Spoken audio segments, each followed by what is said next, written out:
The moment the Alpha King's eyes locked on the broken Omega everyone despised, the entire pack held their breath. What came next would shatter everything they believed about power. If you want to see how the weakest wolf becomes the one even kings bow to, stick around until the end. Hit that like button and drop a comment with your city. Let's see where everyone's watching from. The first time Varela Ashwin understood she was hated, she was 6 years old. It wasn't the kind of hatred that came with screaming or violence. Not at first. It was quieter, colder. The kind that lived in sideways glances and conversations that died the moment she entered a room. The kind that made her invisible even when she was standing right there. She remembered the day clearly. The other children had been playing near the creek, their laughter echoing through the pines.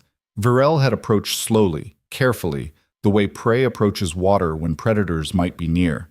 One of the girls, Marin, with her bright copper hair and easy smile, had looked up and seen her. The laughter stopped. "Go away," Marin had said. Not cruelly, just matter of fact, like telling someone the sky was blue.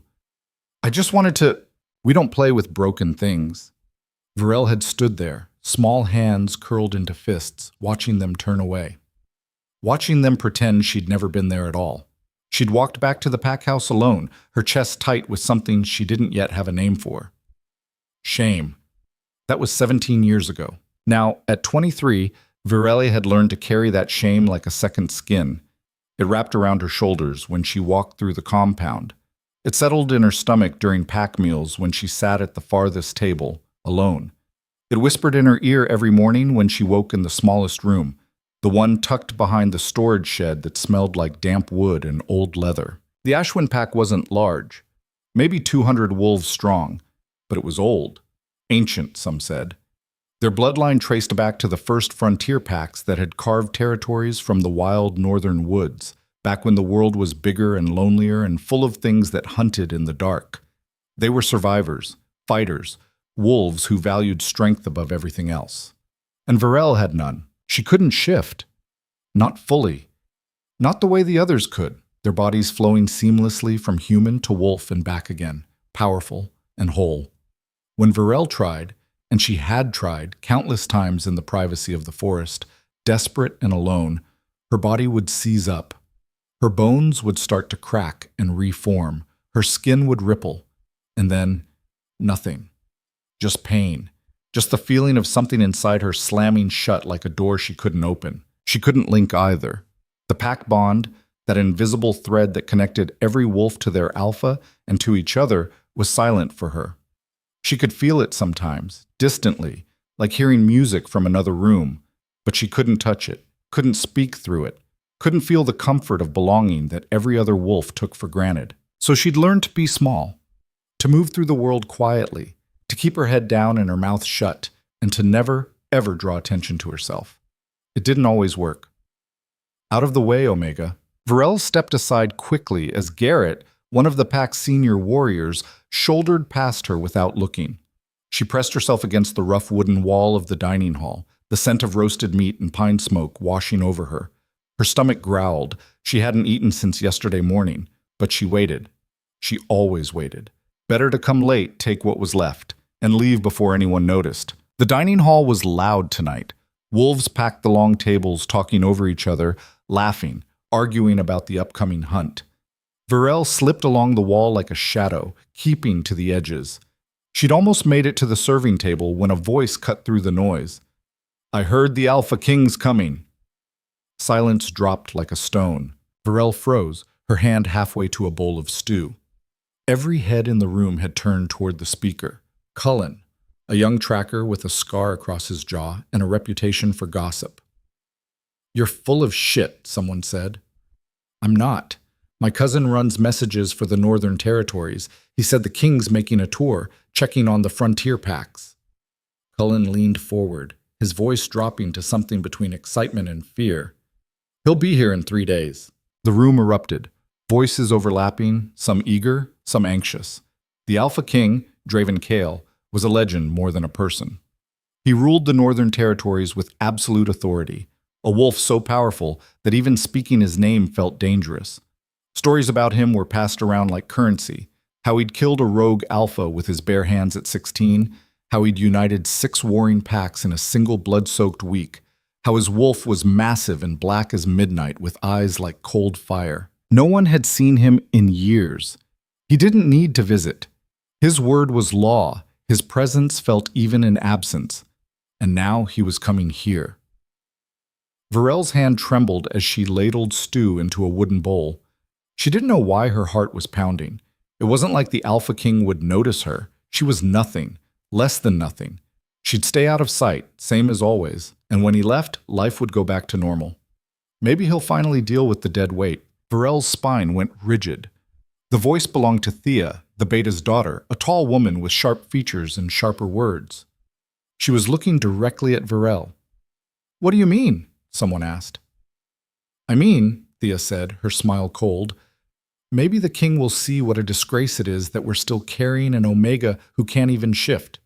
Maybe he'll do what our Alpha's too soft to do and put her out of her misery." Laughter rippled through the room. Not everyone. Some wolves looked uncomfortable, looked away.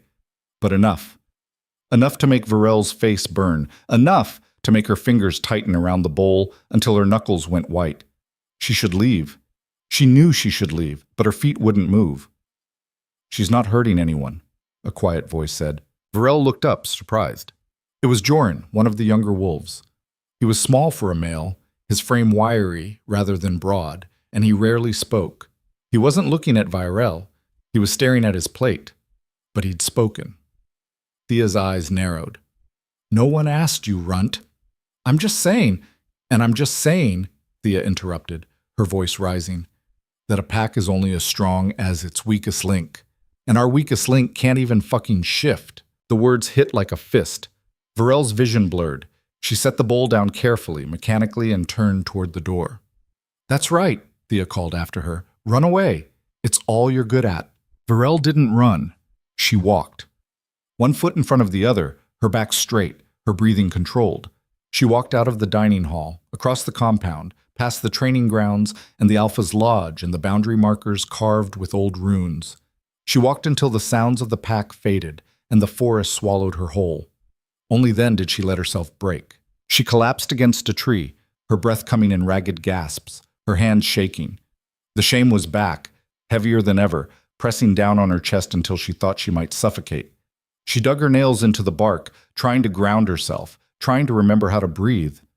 Why am I like this? The question was old, familiar. She'd asked it 1,000 times, screamed it at the moon on nights when the loneliness was too much to bear. But the moon never answered, the forest never answered, and the thing inside her, the thing that should have been a wolf, should have been wild and free, stayed silent. Varel pressed her forehead against the tree and closed her eyes. Somewhere in the distance an owl called.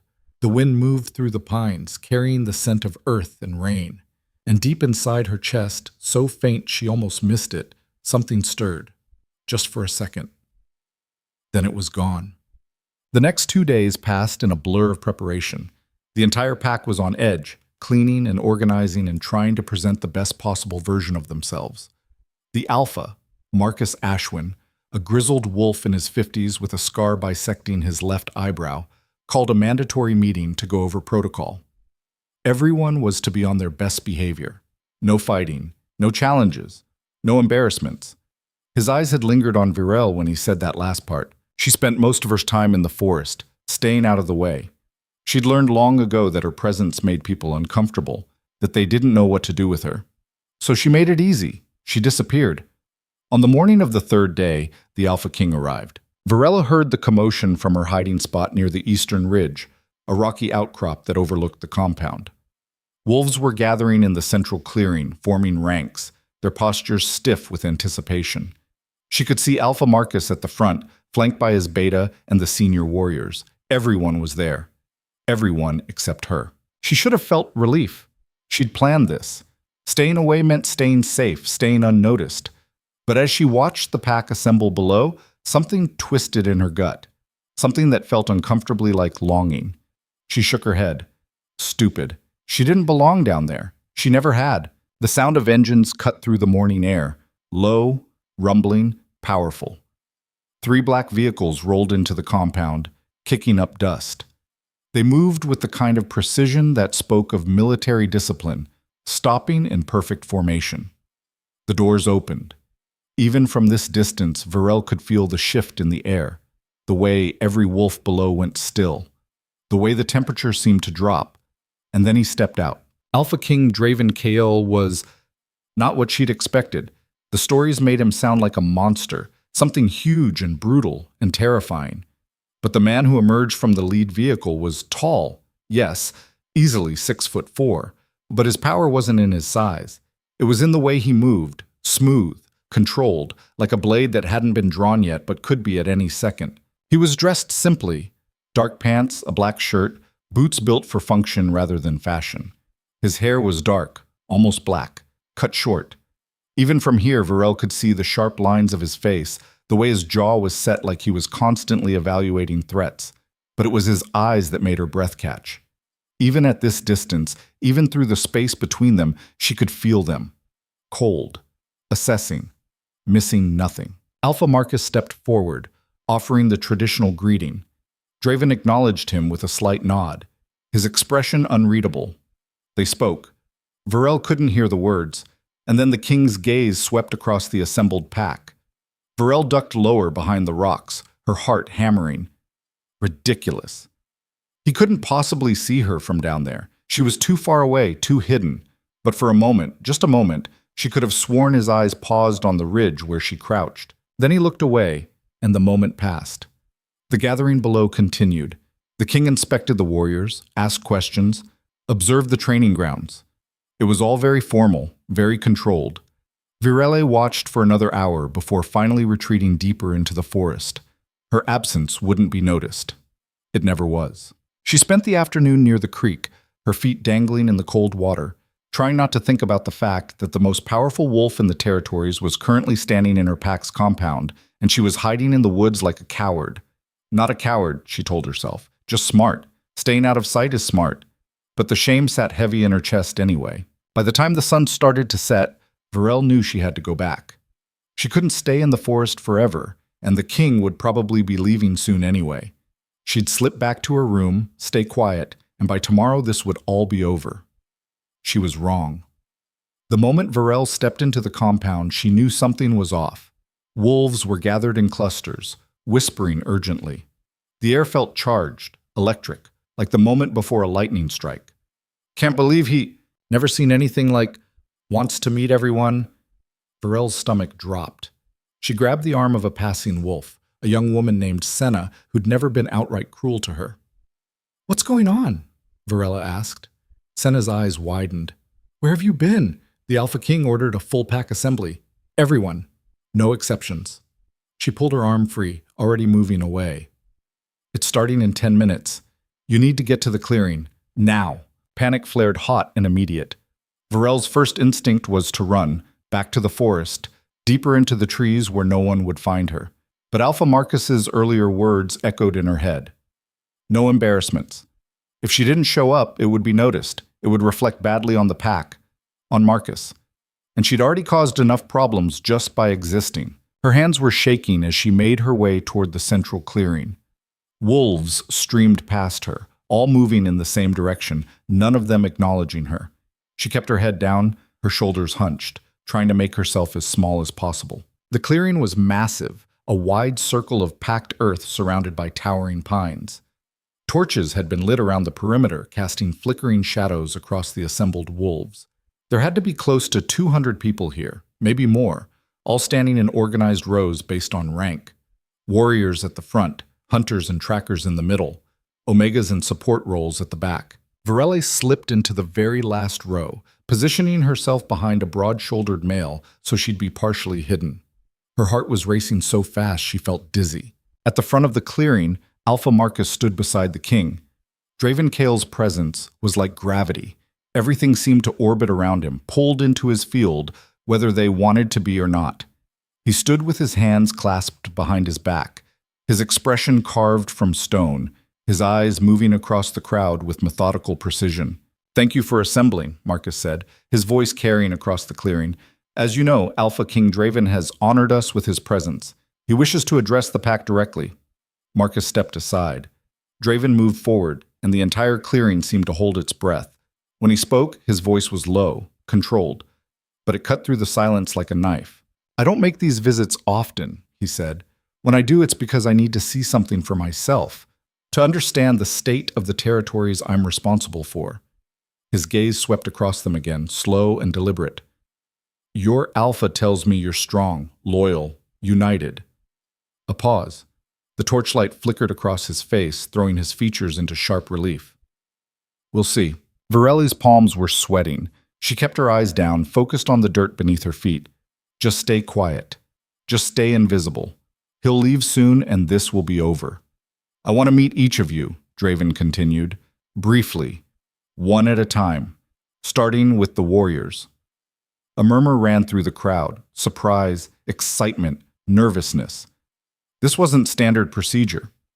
Kings didn't meet with individual pack members, but no one was going to argue. The warriors stepped forward one by one. Draven asked each their name, their role, sometimes a question about their training or experience. It was efficient, thorough. Some wolves he barely glanced at. Others he studied for longer, his eyes narrowing slightly, as if seeing something beneath the surface. Varel watched from her hiding spot, her anxiety mounting with each passing minute. The warriors finished. The hunters began. Then the trackers. Then the craftspeople and healers. They were getting closer to the back rows. Closer to her. "Maybe I can slip away," she thought desperately. "Maybe in the confusion." "Omegas," Draven said. Vareli's blood turned to ice. The wolves in the row ahead of her began to step forward. There weren't many, maybe 15 total. Omegas weren't common, and in a frontier pack like this, they were usually given menial roles. Cooking, cleaning, child-minding. Necessary work, but not valued. One by one, they approached the king. One by one, he acknowledged them and sent them back.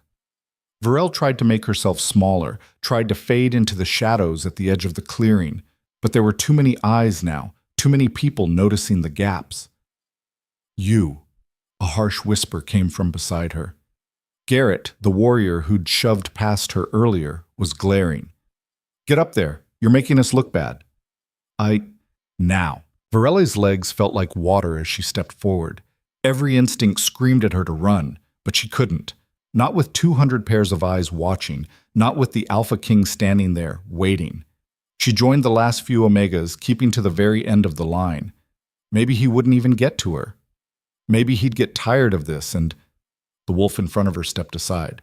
And suddenly, there was nothing between Varel and Draven Kael but 10 feet of empty space. She couldn't breathe, couldn't move, couldn't do anything but stand there, frozen, as the most powerful wolf in the territories looked directly at her. His eyes were gray, storm cloud gray, and they were fixed on her with an intensity that made her skin prickle. The silence stretched. Somewhere behind her, someone coughed. Varel forced herself to lower her head in a gesture of respect, her hands clasped in front of her to keep them from shaking. "Name," Draven said. His voice was different now, quieter, almost careful. "Varele," she managed. "Varel Ashwin." Ashwin. He said it like he was tasting the word. "You're pack-born?" "Yes, Alpha King." Another pause. Varel could feel sweat beating at her temples. Why wasn't he moving on? Why was he... "Look at me." It wasn't a request. Slowly, painfully, Varel raised her eyes. Meeting an alpha's gaze directly was a challenge in wolf culture, a sign of aggression or dominance. But he'd ordered her to do it, so she had no choice. The moment their eyes met, something shifted. It wasn't physical, it wasn't visible, but Varel felt it like a shockwave through her entire body, a sudden, overwhelming sense of recognition, like a lock clicking into place, like a chord being struck that she didn't know she'd been waiting to hear. Draven's expression didn't change, but his entire body went still. Predator still. The kind of stillness that came right before a strike. "You can't shift," he said. It wasn't a question. Varel's throat closed. She managed a tiny shake of her head. "And you can't link." Another shake. The wolves around them were starting to whisper now, confused, curious. Alpha Marcus stepped forward, his face tight with barely concealed embarrassment. "Alpha King, I apologize. Virele is... she's an unfortunate anomaly. We've tried to be silent. Marcus's mouth snapped shut. Draven hadn't even looked at him. His eyes were still locked on Varel, and there was something in them now, something that looked almost like hunger. Come here, he said softly. Varel's feet moved before her brain could catch up. One step. Two. Until she was standing directly in front of him, so close she could smell the scent of pine and smoke and something darker, wilder. Draven leaned down slightly, his head tilting as if listening to something only he could hear. His hand lifted and Varel flinched, but he didn't touch her. His fingers stopped an inch from her face, hovering there. What did they do to you? He murmured. I don't... Who sealed you? The world tilted. Varel stared at him, her mind blank with shock. Sealed? I don't understand. Your power, Thal. His voice was barely above a whisper now, meant only for her. Someone locked it away, bound it. I can feel the edges of the seal from here. His eyes narrowed. Who did this? No one. I was born like this. You weren't. The certainty in his voice made something crack inside her chest. Varel's vision blurred. That's not... You're wrong. I'm just broken. You're not broken. The words hit her like a physical blow. She stumbled back a step, shaking her head. You don't know that. You don't know me. I can't. I've never been able to... Because someone made sure you couldn't. Draven straightened, his jaw tight. When he looked out at the assembled pack, there was something dangerous in his expression. Who here knows about the seal? Silence. Confused faces. Alpha Marcus stepped forward again, his brow furrowed. Alpha King, I don't know what you're suggesting, but I'm not suggesting. I'm stating. Draven's voice cut through the clearing like a whip. This Omega has been sealed, a binding placed on her wolf when she was young, very young, based on how deep it's set. Someone in this pack knows about it. More whispers now, louder. Varel felt like she was drowning, like the ground beneath her feet had turned to quicksand. This couldn't be real. This couldn't be happening. Search your memories, Draven commanded. Who here remembers anything unusual about this girl's childhood? Any ritual? Any intervention? The crowd shifted, uncertain. And then, from somewhere in the middle rows, an elderly woman stepped forward. Varel recognized her. Morna, one of the pack's healers. She had to be in her 70s at least, her hair white as snow, her face lined with age. I remember, Morna said quietly. Every head turned. Alpha Marcus looked like he'd been struck. Morna, I was there, the old woman continued, her voice steady. The night she was born, there were complications. The birth was difficult. The child came out wrong. She wasn't breathing, wasn't shifting like she should. We thought she'd die. Varel's hands were numb. She couldn't feel her fingers. The previous Alpha, Marcus's father, he called in a specialist, a wolf from the old bloodlines who knew the ancient rites. Morna's eyes found Virelli across the clearing, and there was something like pity in them. He performed a binding, said it was the only way to save her life, that her wolf was too strong, too wild, that it would tear her apart from the inside if it wasn't restrained. That's insane, someone muttered.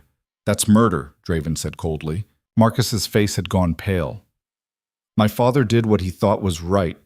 Your father crippled a child. The king's voice was deadly quiet, turned her into an outcast in her own pack.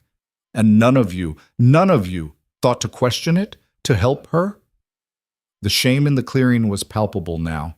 Wolves looked away, unable to meet Draven's gaze, unable to meet Virel's. Varel couldn't process it, couldn't breathe. The world had narrowed to a single, impossible thought. I'm not broken. I never was. The seal can be removed, Draven said, turning back to her. His expression had softened fractionally, though his eyes were still hard as steel. It won't be easy. It'll hurt. But you deserve to know what you are, what you've always been. Varel looked up at him, this stranger, this king, who'd walked into her life and shattered everything she thought she knew. Why? She whispered. Why do you care? Draven held her gaze for a long moment. When he spoke, his voice was low enough that only she could hear. Because when I looked at you, my wolf recognized yours, even through the seal, even buried and bound. He paused. You're not just any Omega Varel Ashwin. You're something much, much more dangerous than that. And for the first time in her life, Varel felt the thing inside her, the locked door, the sealed cage, begin to crack. The pack house felt different when Varel walked back through its doors that night. Or maybe she was the one who'd changed. Either way, the walls that had always pressed in on her now seemed to lean away, uncertain. She'd wanted to run. The moment Draven Kale had dismissed the assembly, his eyes lingering on her for just a second too long before he turned away. Every instinct had screamed at her to bolt into the forest and never come back. But her legs had carried her here instead, to the small room behind the storage shed that smelled like mildew and old rope. She sat on the edge of her narrow bed, hands trembling in her lap, trying to make sense of what had just happened. Sealed. The word kept circling in her head like a bird trapped in a room. Someone had locked her wolf away. Someone had decided when she was too young to fight back that she was too dangerous to be whole, and everyone had just let it happen. Vareli pressed her palms against her eyes, trying to stop the tears that threatened to spill. She wouldn't cry. She'd stopped crying years ago, learned that tears only made people uncomfortable, made them avoid her even more.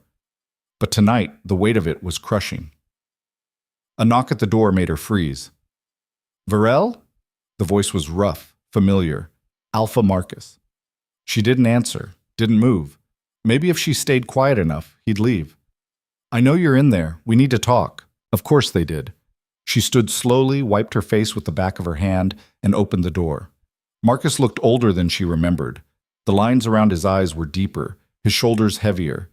He stood in the narrow hallway with his arms crossed, his expression caught somewhere between guilt and irritation. "May I come in?" Varel stepped aside. There wasn't much room. The space barely fit her bed and a small trunk, but Marcus squeezed in anyway, ducking his head to avoid the low ceiling. For a moment, neither of them spoke. "I didn't know," he said finally. "About the seal. My father never... He died when I was 19. He never told me what he'd done to you." Varel's throat was tight. "Would it have mattered if you'd known?" Marcus flinched. "That's not fair, isn't it?" She was surprised by the steadiness in her own voice. "I've lived here my entire life, Alpha. 23 years. And no one, not you, not the healers, not anyone, thought to question why I couldn't shift, why I couldn't link. You all just decided I was defective and left me to rot." "We didn't. You did." The anger came from somewhere deep, somewhere she'd kept locked away for so long she'd forgotten it existed. "You let them mock me, ignore me, treat me like I was contagious. And when I needed help, when I was struggling just to survive in this pack, you looked the other way." Marcus's jaw tightened. "I gave you a place to live, food, protection. You gave me scraps." Varel's hands curled into fists, "and you made sure I was grateful for them." The Alpha's eyes flashed gold, his wolf rising to the surface, responding to the challenge in her words. But he didn't lash out. Instead, he took a slow breath, forcing himself back under control. "The king wants to break the seal," Marcus said, his voice carefully neutral. "He's arranged for a specialist to arrive tomorrow, someone who knows the old magic." Varel's heart kicked against her ribs. "Tomorrow? He doesn't waste time." Marcus looked at her, and for the first time she saw something that might have been fear. "Varel, if this works, if your wolf is freed, you need to understand what that means. The seal wasn't placed lightly. My father wouldn't have done it unless he thought it was necessary. Necessary to cripple a child? Necessary to keep her alive." Marcus stepped closer, his voice dropping. "I don't know what you are, what you were meant to be. But if the king's reaction is any indication, it's not something small, and when that seal breaks, when whatever's inside you comes out..." He paused. "This pack might not be able to handle it. You might not be able to handle it." Varel met his eyes. "Are you trying to scare me into staying broken? I'm trying to prepare you for what's coming." The Alpha's expression was grim. "Because once this starts, there's no going back. And if you lose control, if you can't contain what's been locked away all these years..." He didn't finish the sentence. He didn't have to. After Marcus left, Varel lay on her bed and stared at the ceiling. Sleep was impossible. Her mind kept replaying the moment Draven had looked at her, the certainty in his voice when he'd said, "You're not broken." No one had ever said that to her before. No one had ever looked at her like she was worth saving. She pressed a hand to her chest, to the place where she'd always felt that locked door, that wall of silence where her wolf should have been. And for the first time, she let herself imagine what it would feel like if it opened. The possibility terrified her, but the alternative, spending the rest of her life half alive, half complete, terrified her more. Morning came too fast. Varel washed her face in the basin of cold water by her bed, pulled on the cleanest clothes she owned, a worn gray sweater and dark pants, and stepped outside into chaos. The compound was buzzing. Wolves moved between buildings with purpose, their voices low and tense. Varel caught fragments of conversation as she passed. Heard it's a blood ritual. Could kill her if it goes wrong. Can't believe the king's actually going through with this. She kept her head down and made her way toward the Alpha's lodge, where Marcus had told her to meet them. The building was larger than the others, built from dark timber with windows that overlooked the training grounds. Varel had only been inside once before, years ago, when she'd been summoned to explain why she'd missed a pack gathering. She remembered the heavy furniture, the mounted wolf heads on the walls, the way Marcus's father had looked at her like she was a stain on the carpet. The memory made her stomach turn. She climbed the steps and knocked. The door opened immediately. Not Marcus, but one of his guards, a stern-faced woman named Kara, who gestured for Varel to enter without a word. The main room was crowded. Alpha Marcus stood near the fireplace, his arms crossed. Beside him was Morna, the elderly healer who'd spoken up the night before. And across from them, seated in a high-backed chair like he owned the place, was Draven Kale. He looked different in the morning light, less like a story and more like a person, though no less dangerous for it. He changed clothes, traded the dark shirt for a simple gray Henley that made his shoulders look even broader. His hair was slightly mussed, like he'd run his hands through it recently, and there were shadows under his eyes that suggested he hadn't slept much either. When Varel entered, his gaze snapped to her immediately. "You came," he said. "Did you think I wouldn't?" "I thought you might run." His mouth quirked slightly. "Most people run when I tell them their entire life is a lie." Varel didn't smile. "Where else would I go?" That seemed to sober him. He stood, the movement fluid and controlled, and crossed to where she stood. Up close, she could see the faint scar along his jawline, the way his eyes weren't quite gray, but more like smoke and steel. "The specialist will be here within the hour," Draven said. "Her name is Sienna. She's worked with bindings before, nothing quite like this, but she knows what she's doing. The process will be painful. I won't lie to you about that, but it won't kill you." "You can't know that for sure," Marcus interjected. Draven didn't look at him. "I can. I've seen enough magic to recognize what's survivable and what isn't. This will hurt like hell, but she'll live through it." Varel forced herself to breathe. "What do I need to do?" "Just stay still. Don't fight the magic. And when the seal starts to break..." He paused, his expression serious. "When your wolf starts to wake up, let it. Don't try to control it or suppress it. Just let it come." Easier said than done. Varel had spent her entire life trying to force the shift, trying to claw her way through the wall inside her chest. The idea of just letting go, of surrendering to something she'd never even met, it felt like stepping off a cliff. "I'll be here the whole time," Draven added, his voice softer. "Something goes wrong, I'll pull you back." Varel looked at him, this stranger who'd upended her world in less than 24 hours, and tried to understand why he was doing this. He was a king. He had territories to run, packs to manage, enemies to crush. Why did he care about one broken Omega in a forgettable frontier pack? Before she could ask, the door opened again. The woman who entered was small, barely 5 feet tall, with dark skin and silver-white hair braided into intricate patterns down her back.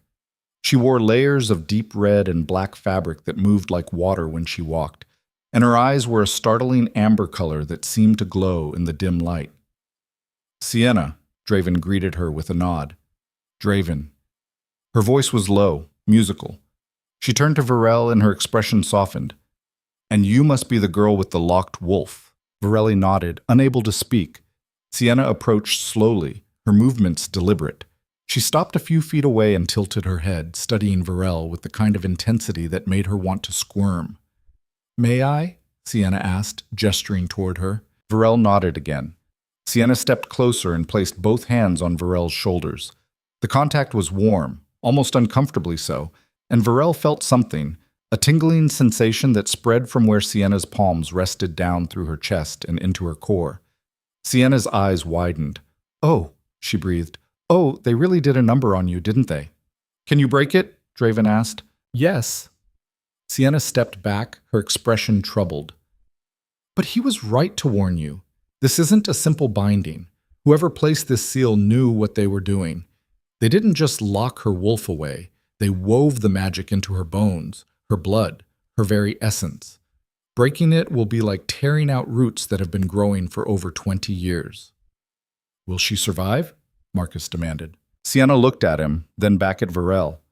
"That depends on her, on how strong she is, on whether she can endure the pain without breaking." She paused.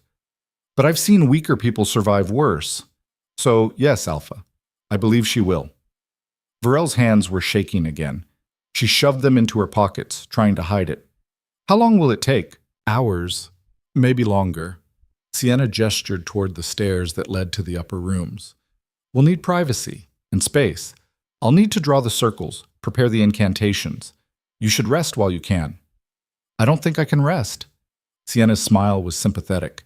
"Then at least sit down. Eat something. You'll need your strength." The next hour passed in a blur.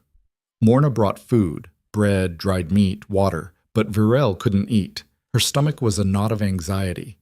She sat in a corner of the room while Sienna worked, drawing intricate symbols on the wooden floor with what looked like crushed silver mixed with ash.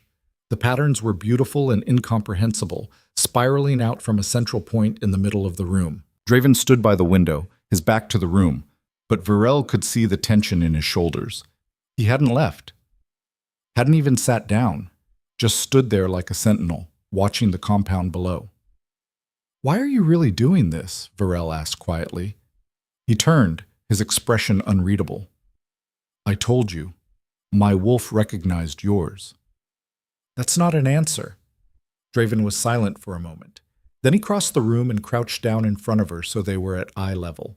20 years ago, he said, his voice low enough that only she could hear, "I watched my sister die because no one believed her when she said something was wrong.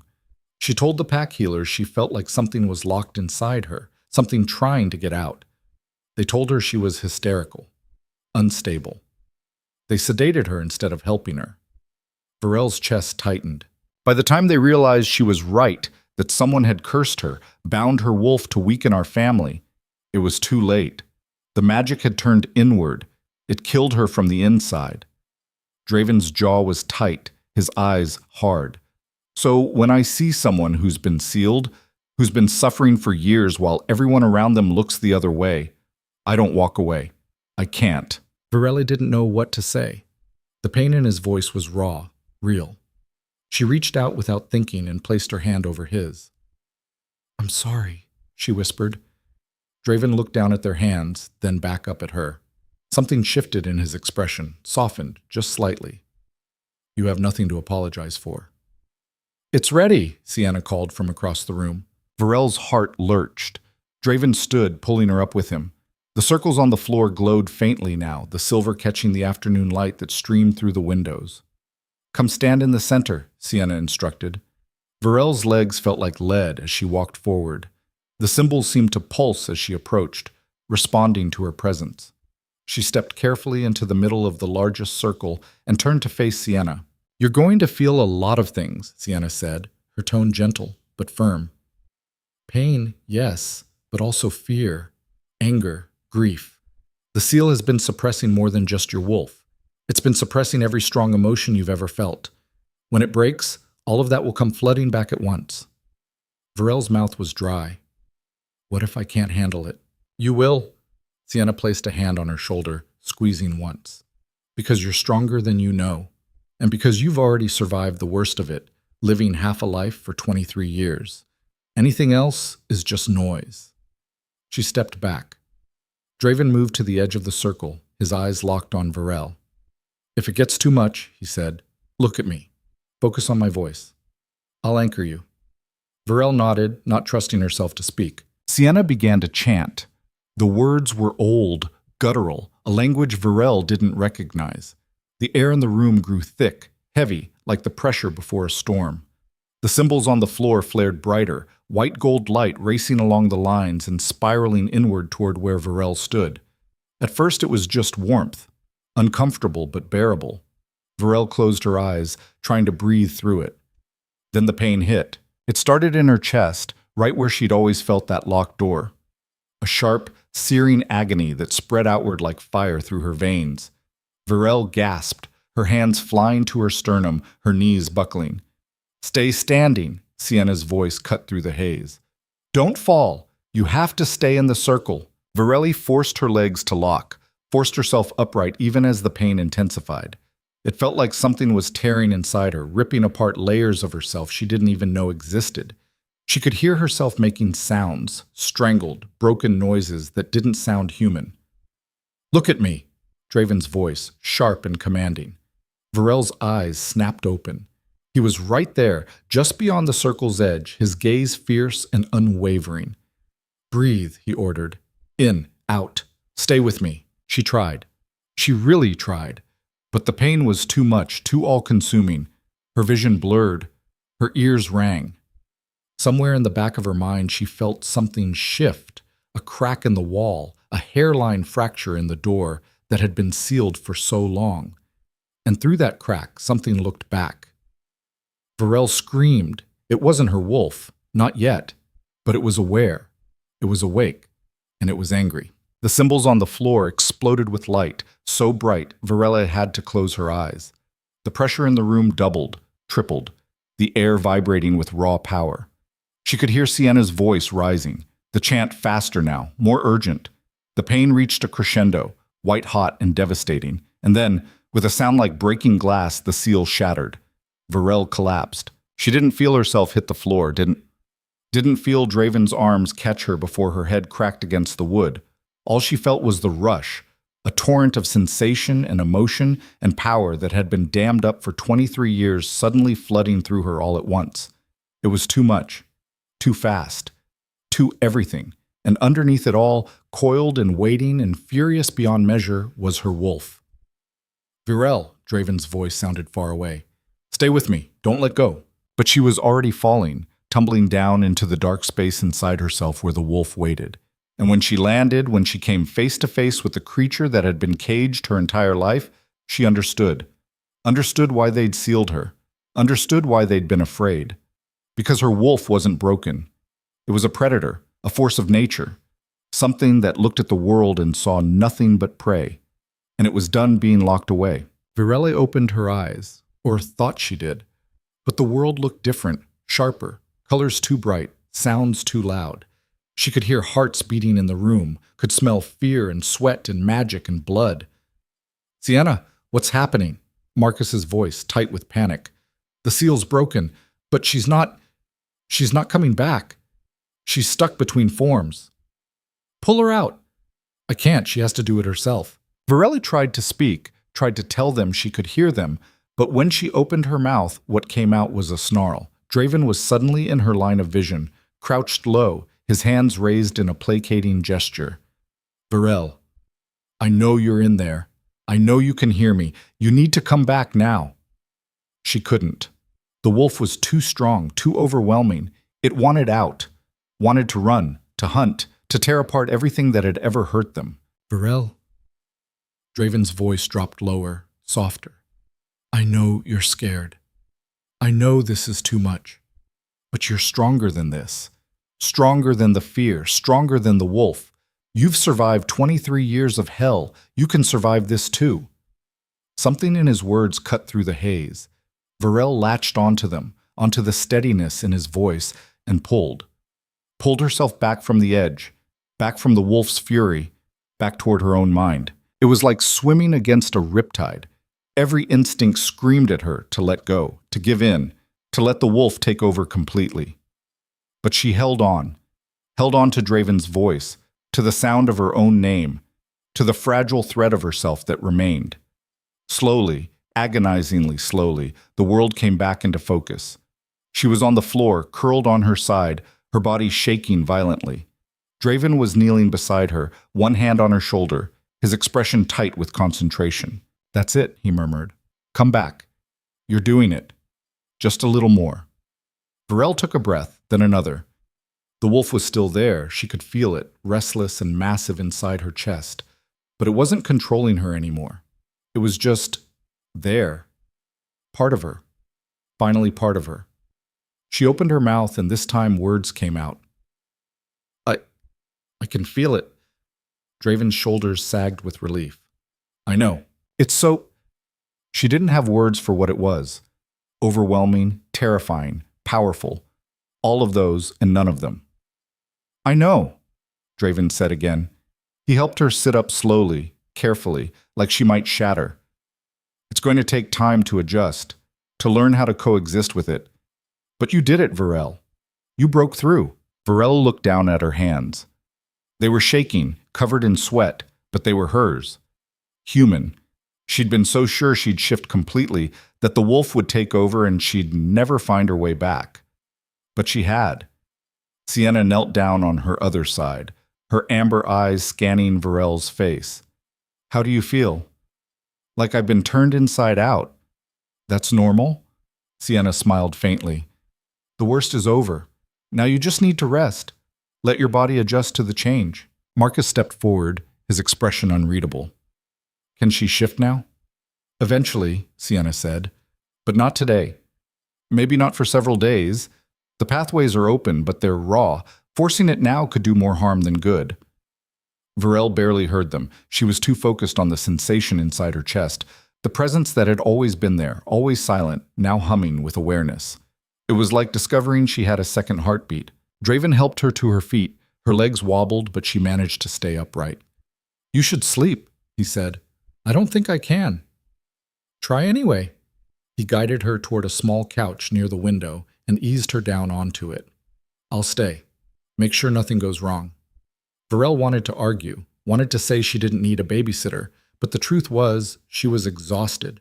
Bone-deep, soul-crushing exhaustion that made her eyes feel like lead. She lay down, and within seconds, she was asleep. When she woke, the room was dark. Someone had covered her with a blanket, and the fire in the hearth had burned down to embers. Varel sat up slowly, her body aching but functional. Draven was still there. He sat in a chair across from her, his eyes closed, his breathing deep and even. But when she moved, he stirred immediately, alert in an instant. "How long was I out?" Varel asked, her voice rough. "About 6 hours." He leaned forward, studying her. "How do you feel?" Varel took stock. The pain was gone, replaced by a strange buzzing sensation beneath her skin. The wolf was quiet now, resting, but she could feel its awareness, feel it watching through her eyes. "Different," she said finally. "I feel different. You are different." Draven stood and crossed to the window, looking out at the night. The pack's been talking. Words spread about what happened. Some are scared, some are curious. Most don't know what to think. Varel's stomach sank. Of course they were talking. Of course they were scared. She'd gone from being invisible to being the center of attention, and she had no idea how to handle it. "What happens now?" she asked. Draven turned to face her, his expression serious. "That's up to you. You can stay here, try to find your place in this pack, or... He paused. "You can come with me." Varel's heart skipped. "What?" "You're not safe here. Not really. The seal might be broken, but you're still vulnerable. You don't know how to use your wolf yet, don't know your own strength, and there are people, powerful people, who won't like the fact that you exist." "Why would they care about me?" "Because you're not just any wolf, Varel." Draven's eyes were intense. "I felt it when the seal broke. The others might not have noticed, but I did. Your wolf isn't normal. It's old, ancient, the kind of power that hasn't been seen in generations." Varel's mouth went dry. "You're saying I'm, what, some kind of threat?" "I'm saying you're rare, and rare things are either protected or destroyed." He stepped closer. "Come with me. Let me teach you how to control this. How to survive in a world that's going to see you as either a weapon or a target. You barely know me." "I know enough." His voice softened. "And you deserve better than this place. Better than people who spent 23 years treating you like you were worthless." Varel looked around the room, at the pack house that had never felt like home, at the world outside where she'd always been an outsider. Draven was offering her a way out, a chance to be something more than the broken Omega everyone pitied. But leaving meant walking away from the only life she'd ever known. It meant stepping into the unknown with a man she'd just met, trusting him with a future she couldn't even imagine. Before she could answer, the door burst open. Thea stood in the doorway, her face flushed with anger. "You can't just take her." Draven didn't even blink. "I wasn't aware I needed your permission. She belongs to this pack. She's Ashwin blood." "Blood that you all treated like poison." Draven's voice was cold. "You don't get to claim her now just because she's become valuable." Thea's eyes flashed. "My father's the Alpha. He decides who stays and who goes." "Actually," a new voice said from the hallway, "I decide that." Alpha Marcus stepped into the room, his expression grim. Behind him, half a dozen wolves crowded the doorway, watching with hungry eyes. "The king's right," Marcus said. "We failed her, all of us. But that doesn't mean she should leave with someone she doesn't know, someone who might have his own reasons for taking an interest in her." Draven's jaw tightened. "Are you questioning my motives, Alpha?" "I'm questioning whether you're thinking clearly." Marcus looked at Varel. "You have a choice here. Stay with your pack, where you were born, where your family is. Or go with him, into a world you know nothing about." Varel stood on shaking legs. Every eye in the room was on her, waiting. The weight of their expectations, their fears, their sudden interest pressed down on her like a physical force. For 23 years, she'd been invisible. Now she was the center of everything, and she hated it. "I need air," she said abruptly. Before anyone could stop her, she pushed past Thea and out into the night. The compound was quiet, most wolves already asleep. Varel walked quickly, her feet carrying her toward the forest without conscious thought. She needed space, needed to think. But she wasn't alone. Footsteps behind her, light and careful. She spun around. Draven stood a few feet away, his hands in his pockets. "I'm not trying to pressure you." "Could have fooled me. I mean it." He stepped closer, but not too close. "Whatever you decide, I'll respect it, but I need you to understand something first." Varel waited. "The moment that seal broke, you became visible. Not just to me or to this pack, but to everyone who's sensitive to power. And there are wolves out there, dangerous wolves, who will come looking for you, who will want to control you, use you, or eliminate you before you become a threat." Ice slid down Varel's spine. "You're trying to scare me. I'm trying to prepare you." His eyes were serious. "This pack can't protect you. They don't have the resources or the strength, but I do. And I'm offering them to you, not because I want something from you, but because I don't want to see another person die, because no one took the threat seriously." Varel looked at him, really looked at him, at the shadows under his eyes, at the tension in his jaw, at the weight he carried like armor. He wasn't lying. He genuinely believed she was in danger, and maybe she was. "If I come with you," she said slowly, "what happens? Do I just follow you around? Become part of your pack? You become my student. I teach you how to shift, how to fight, how to navigate pack politics, and avoid the people who'll try to use you. And when you're ready, when you're strong enough, you decide what you want to do with your life. And if I stay," Draven was quiet for a moment, "then I'll post guards. Do what I can from a distance. But I can't be here all the time, Varel. And the people who'll come for you won't announce themselves. They'll just show up one night and you'll be gone." Varel's hands were shaking again. She shoved them into her pockets, trying to hide it. She thought about Marcus, about the pack that had raised her, about Morna's sad eyes and Thea's anger and all the wolves who'd spent years pretending she didn't exist. They said they wanted her to stay, but she wasn't stupid. They didn't want her. They wanted whatever power she represented. They wanted to claim her, control her, turn her into something useful. But Draven, he'd broken her seal. He'd stayed with her through the worst of it. He'd offered her a choice when everyone else just made demands. And maybe that was enough. "Okay," Varel said quietly. Draven's eyes widened slightly. "Okay. I'll go with you." The words felt surreal, like someone else was saying them. But once they were out, she felt a strange sense of relief. "But I'm not promising anything past that. If I don't like it, if I change my mind, then you leave. No arguments." He extended his hand, Deal? Varel looked at his hand for a long moment. Then she reached out and took it. His grip was warm, steady. And when he smiled, a real smile, not the controlled mask he usually wore, it transformed his entire face. "We leave at dawn," he said. Varel nodded, her heart pounding. She'd just agreed to leave everything behind, to walk away from the only home she'd ever known with a man who was practically a stranger. It should have terrified her. Instead, for the first time in her life, she felt something that almost resembled hope.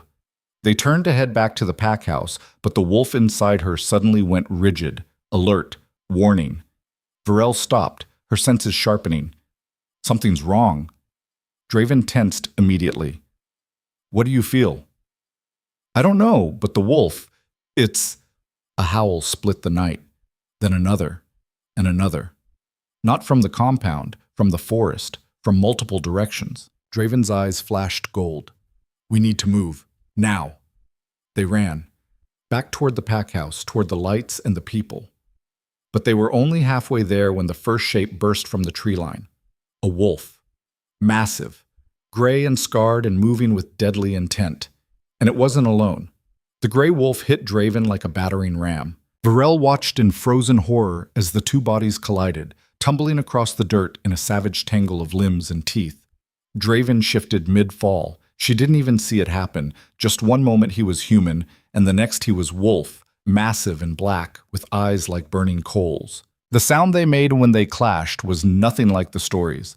There was no noble howling, no dramatic circling, just brutal, efficient violence.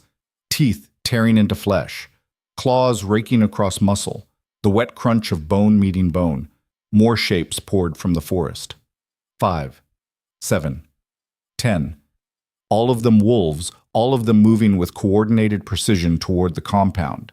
This wasn't a random attack. This was a raid. "Varel, run!" Draven's voice cut through her paralysis. Somehow still human even in wolf form, projected through the pack link she couldn't access. But her feet wouldn't move. The wolf inside her was screaming, thrashing against her chest, demanding to be released. But she didn't know how.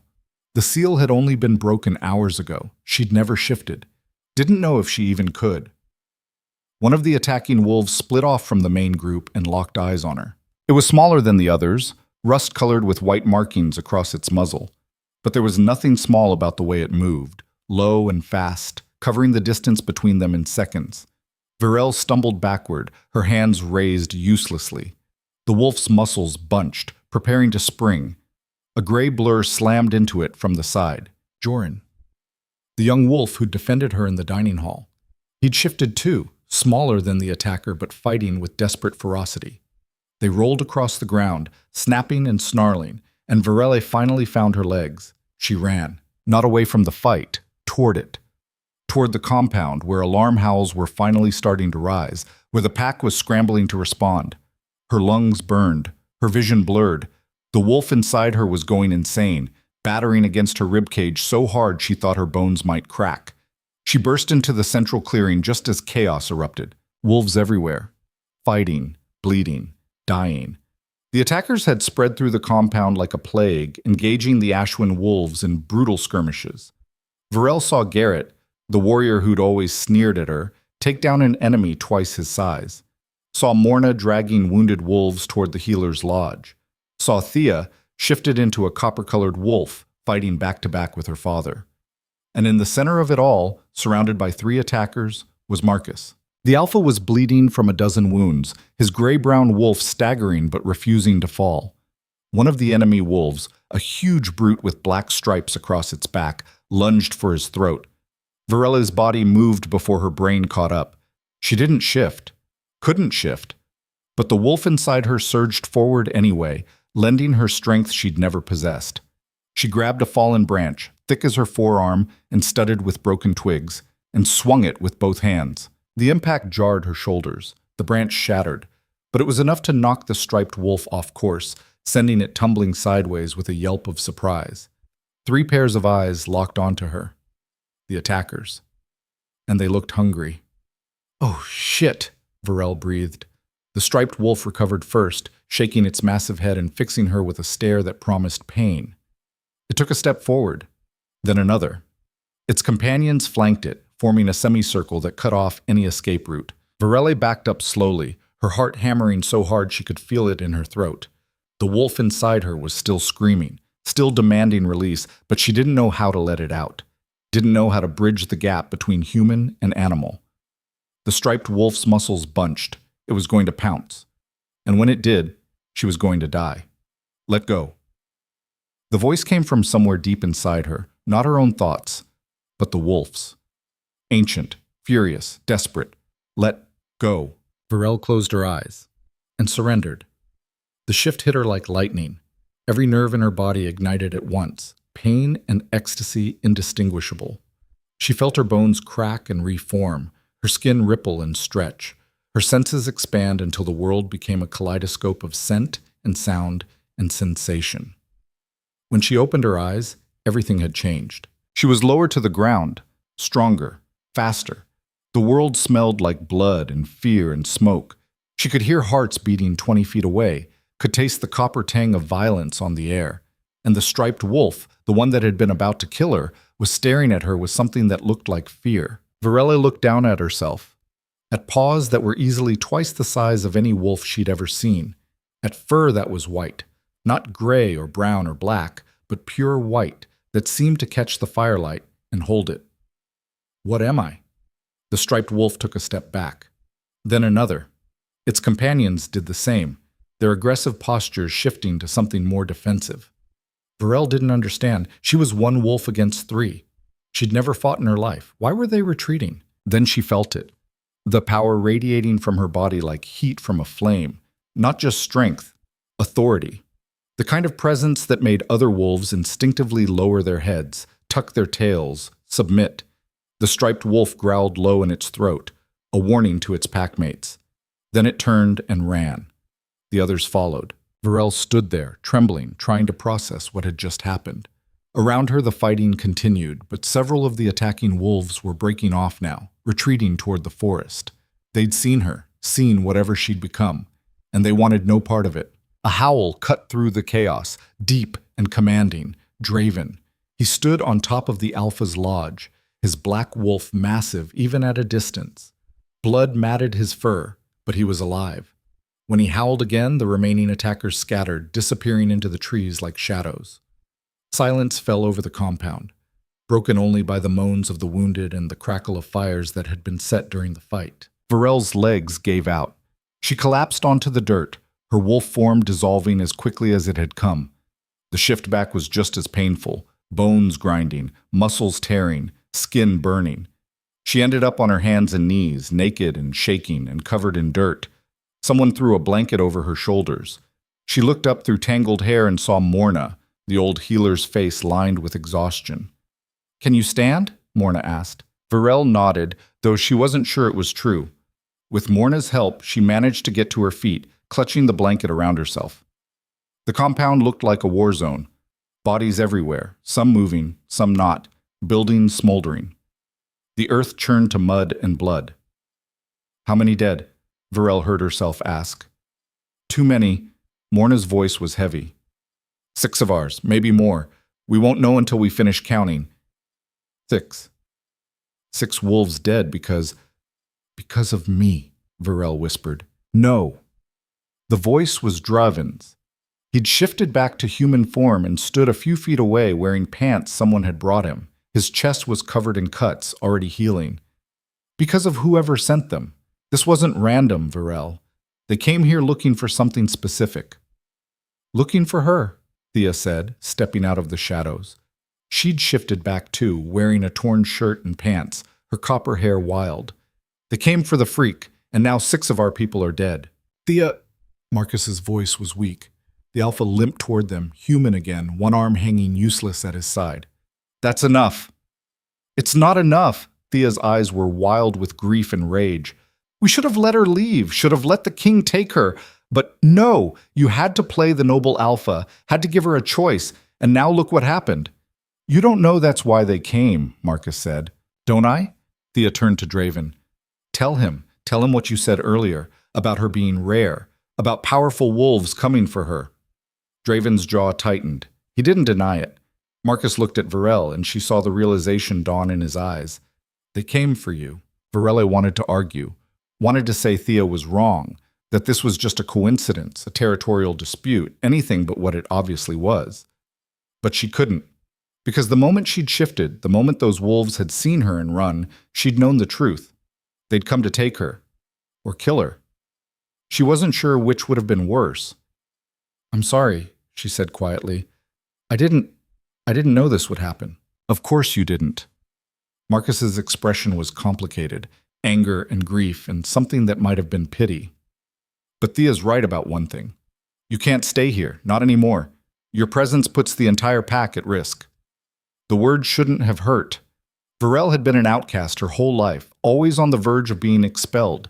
But hearing Marcus say it out loud, hearing him confirm that she didn't belong, felt like a knife between her ribs. I'll leave tonight, Varel said. Her voice sounded hollow, distant. I'll go with the king. You won't have to worry about me anymore. Varel, no, it's fine. She pulled the blanket tighter. You're right. I don't belong here. I never did. She turned and walked away before anyone could see her cry. The small room behind the storage shed had never looked more pathetic. Varel pulled on clothes with shaking hands, the same worn sweater and pants from earlier, now covered in dirt and blood. She didn't have much to pack. A few spare garments, a book she'd found in the forest years ago, a carved wooden bird that Joran had given her once, back when they were children. That was it. 23 years of life, and everything she owned fit in a canvas bag. A knock at the door. Varel didn't bother asking who it was. She could smell him now, pine and smoke and something wild. Come in, she said. Draven ducked through the doorway. He looked better than he had an hour ago, the cuts already sealed, the bruises fading, accelerated healing, the privilege of powerful wolves. You don't have to leave tonight, he said, despite what Marcus said. You could rest, recover. We could leave in the morning like we planned. And risk another attack? Risk more people dying because of me? Varel shook her head. No. The faster I'm gone, the safer everyone is. Draven was quiet for a moment. Then he stepped closer, his expression serious. You shifted. I know. Varel, do you understand what that means? You went from never shifting to full transformation in the middle of combat. That doesn't happen. It takes weeks, sometimes months, for a newly unsealed wolf to achieve their first shift. Maybe I'm a fast learner. Or maybe you're exactly what I thought you were. He reached out and caught her wrist gently, his thumb pressing against her pulse point. Your wolf isn't just old, Varel. It's primal. The kind of bloodline that existed before packs, before territories, when wolves were more spirit than flesh.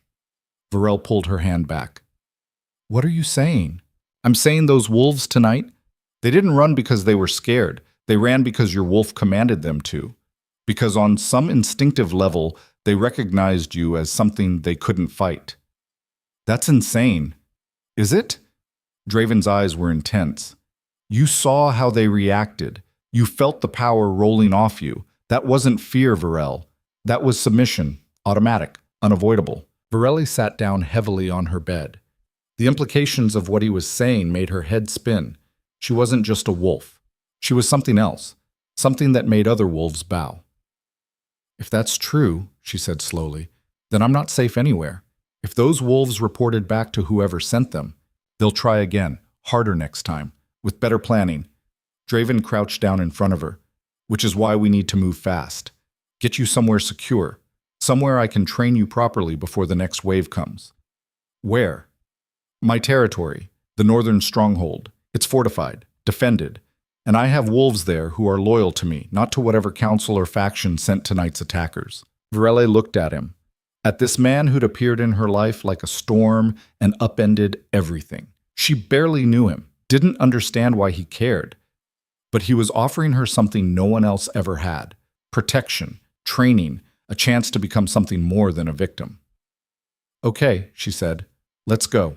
They left through the back of the compound, avoiding the main clearing where the pack was still recovering. Draven had arranged for one of his vehicles, a black SUV with tinted windows, to meet them at the eastern boundary.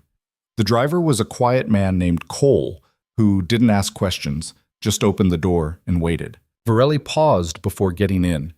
looking back at the compound one last time. The buildings were dark shapes against the night sky, smoke still rising from a few of them. Somewhere in there, the pack was mourning, counting their dead, cursing her name. She'd wanted to belong here her whole life, wanted them to see her as something other than broken. Now they did. They saw her as dangerous. She wasn't sure which was worse. "We'll come back," Draven said quietly, reading her expression. "When you're ready, when you're strong enough to face them as an equal." "What if I'm never ready?" "Then we won't come back." He gestured to the vehicle. "Your choice. Always." Varel climbed into the back seat. Cole shut the door and moved to the driver's position. Draven slid in beside her, and within moments, they were moving. Away from the compound, away from the pack, away from everything she'd ever known. The drive was long, hours of winding forest roads, the headlights cutting through absolute darkness. Varel dozed fitfully, her head resting against the window, her dreams full of blood and white fur and eyes that glowed like fire. When she woke, the sun was rising, and they'd stopped. Varel sat up, blinking away sleep. They were parked at the base of a mountain, not the gentle hills of the frontier territories, but a real mountain, massive and snow-capped and forbidding. "Where are we?" she asked. "The Spine," Draven said, "the mountain range that marks the northern boundary. My territory starts here and extends for about 200 miles in every direction." Varel stared at the mountain. It looked impassable. "How do we get up there?" Draven smiled slightly. "We climb." The next 6 hours were among the most miserable of Varel's life. The path, if it could even be called that, was little more than loose scree and ice. Draven moved up it like he was taking a casual walk, his boots finding purchase on surfaces that looked completely smooth. Cole followed with equal ease. Varel slipped, stumbled, fell 3 times before they were even halfway up. "I can't do this," she gasped, her hands scraped raw from catching herself on sharp rocks. "Yes, you can." Draven didn't even look back. "Your wolf is stronger than you think. Let it help you." "I don't know how." "Figure it out." The words should have made her angry, should have felt dismissive, but instead they sparked something inside her chest. The wolf stirred, responding to the challenge. "Fine," Varel thought. "If you're so strong, help me." The wolf's response was immediate. Power flooded through her limbs, her muscles strengthening, her senses sharpening. She could suddenly see the best path forward, small indentations in the rock, sturdy patches of ice, places where the stone would hold her weight. She started climbing again. Faster this time, steadier. By the time they reached the top, Varele was exhausted but triumphant. She'd made it. Without fully shifting, without even understanding what she was doing, she'd let the wolf lend her its strength. And it had worked. "Good," Draven said, though she wasn't sure if he was talking to her or to himself. The view from the top was breathtaking. Mountain peaks stretched in every direction, their slopes covered in pine forests so dense they looked black from this height. And nestled in a valley below, barely visible through the morning mist, was a structure. Not a compound. A fortress. Stone walls at least 30 feet high. Guard towers at regular intervals. Buildings made from dark timber and gray rock that seemed to grow out of the mountain itself. Smoke rose from dozens of chimneys, and even from this distance, Varel could see movement. Wolves patrolling the walls, training in open courtyards, going about their business. "Welcome to Shadow Peak," Draven said, "your new home." The descent was easier than the climb. They followed a narrow path that wound down through the forest, eventually joining a proper road that led to the fortress gates. As they approached, guards stepped forward.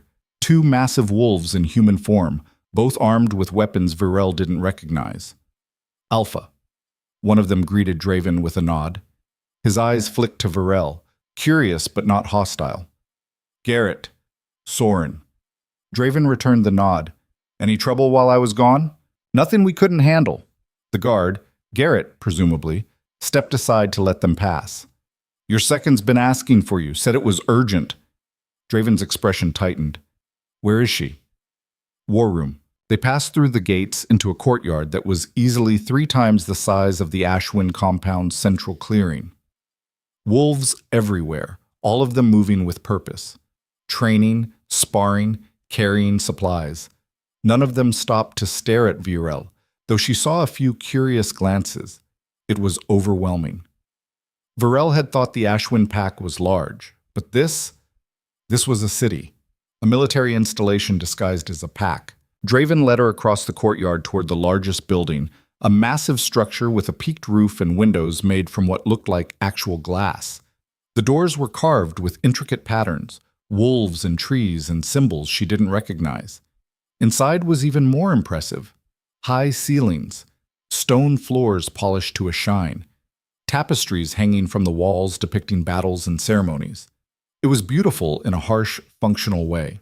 "This way," Draven said, moving through a series of hallways with the confidence of someone who'd walked them 1,000 times. They ended up in a large room dominated by a table covered in maps. A woman stood over it, her fingers tracing routes and territories. She looked up when they entered, and Virel's breath caught. The woman was stunning, tall and lean with dark skin and black hair cut short against her skull. Her eyes were a startling gold color, and when she smiled it was sharp enough to cut. "About time," she said. "I was starting to think you'd gotten yourself killed." "Not yet, Kira." Draven moved to the table, studying the maps. "What's the situation?" "We've had 3 border incursions in the last week, small groups, testing our defenses." Kira's eyes moved to Varel. "And you brought company. This is Varel. She'll be staying with us for a while." "How long is a while?" "As long as it takes." Kira's expression was unreadable. "You know the council's not going to like this. They've been asking questions about where you went, why you didn't report your movements. The council can wait." "Draven, I said they can wait." His voice was hard, final. "Virel is under my protection. Anyone who has a problem with that can take it up with me directly." Kira studied him for a long moment. Then she looked at Varel, really looked at her, and something shifted in her expression. "You're the one," she said quietly. "The one what?"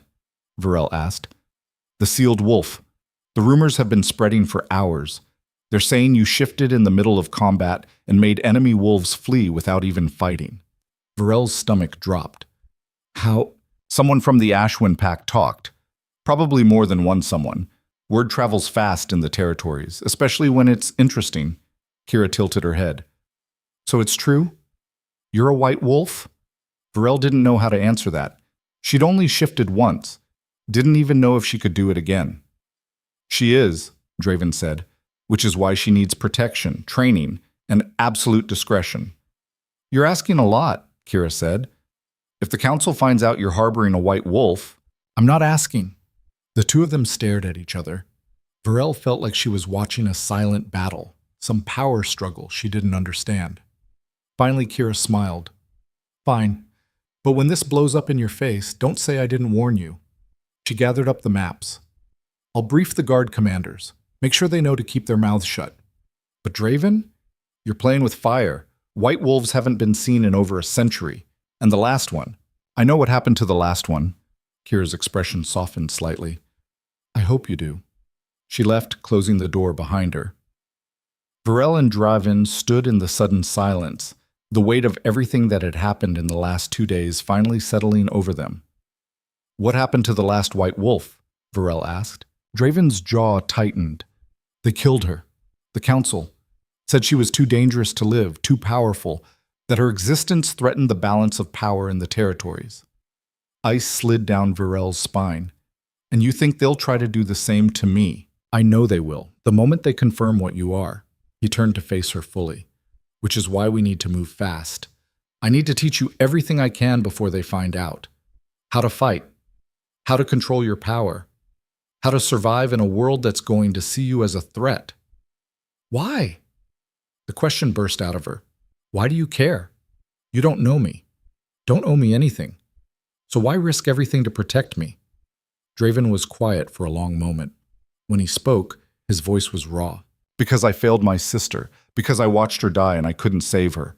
And I swore I'd never let that happen again. Never stand by while someone powerful and rare was destroyed just for existing." He stepped closer. "You remind me of her. The way you carry yourself. The way you've survived despite everything trying to break you. And I'll be damned if I let the same people who killed her destroy you too." Varel's throat was tight. She wanted to say something, anything, but the words wouldn't come. Before she could find them, the door burst open. One of the guards, Soren, stood in the doorway, his face pale. Alpha, we have a problem.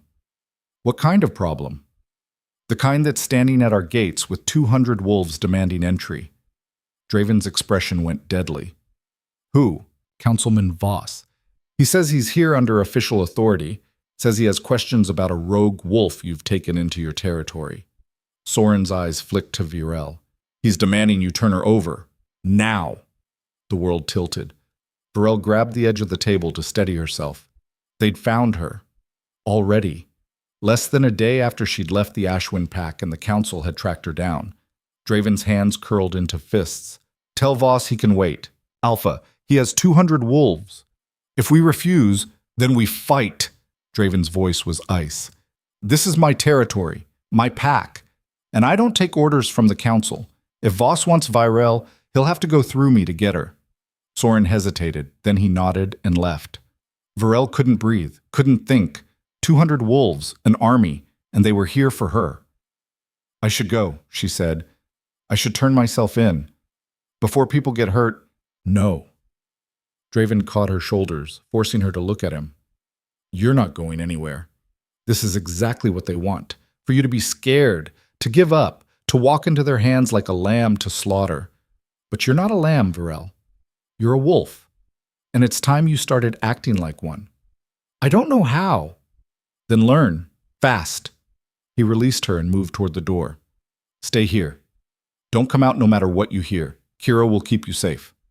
Where are you going? Draven's smile was all teeth. To have a conversation with Councilman Voss and remind him what happens when people threaten what's mine. He left, the door closed, and Virel was alone. Outside, she could hear movement, shouting, the sound of an army preparing for war. And somewhere in the middle of it all, her wolf stirred. Not scared, not uncertain, hungry. Virel stood frozen in the war room, the wolf inside her pacing like a caged animal. Every instinct screamed at her to move, to act, to do something other than hide while Draven walked into a confrontation that could end with him dead. 200 wolves. The number kept repeating in her head. An entire army brought to claim one person. To claim her. Outside, voices rose and fell. Shouting. The clang of metal. Footsteps pounding across stone. She pressed her hands against the door, feeling the vibrations of movement through the wood. The door opened so suddenly she stumbled back. Kira stood there, her gold eyes sharp. Come with me, now. Draven said to stay. Draven's about to get himself killed playing the noble hero. If you want to save him, you'll move your ass. Kira grabbed Virel's wrist and pulled her into the hallway. They ran, through corridors that twisted and turned, down a narrow staircase that seemed to descend forever, until finally they emerged into what looked like an armory. Weapons lined the walls, swords, axes, things Virel didn't have names for. What are we doing? Virel asked. Giving you options.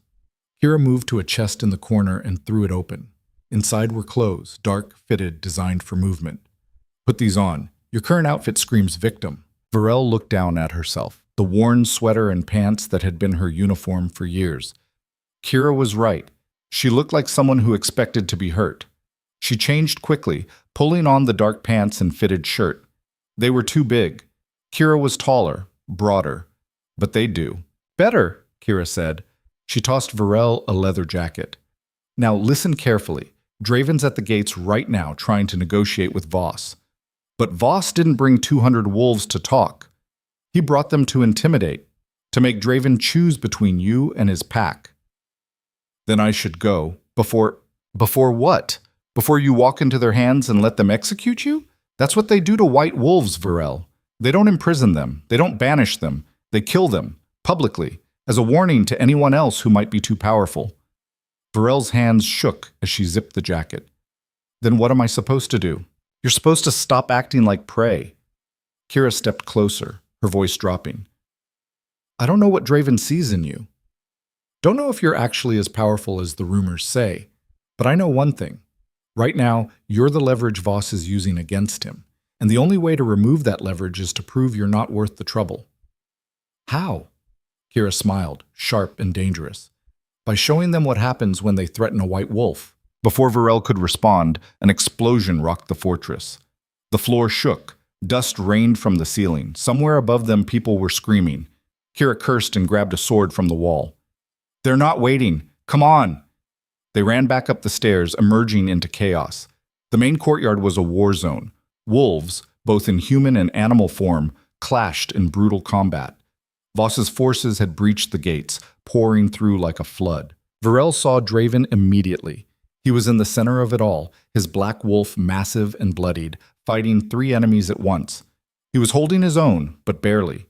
Every movement was defensive, reactive. He was losing ground. "There!" Kira pointed toward the eastern wall. "Voss is directing the attack from there. If we can reach him, we can end this," Varel finished. They moved along the edge of the courtyard, staying low, using the chaos as cover. Varel's heart hammered against her ribs. The wolf inside her was going wild, demanding to be released, to join the fight. "Not yet," Varel told it.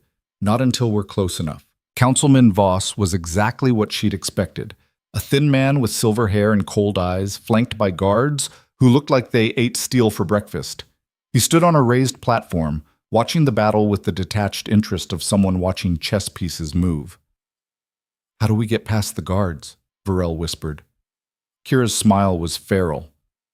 "We don't. You distract them. I'll handle the rest." "What? No, I can't." "You're a white wolf. You shifted once. You can do it again." Kira gripped her shoulder.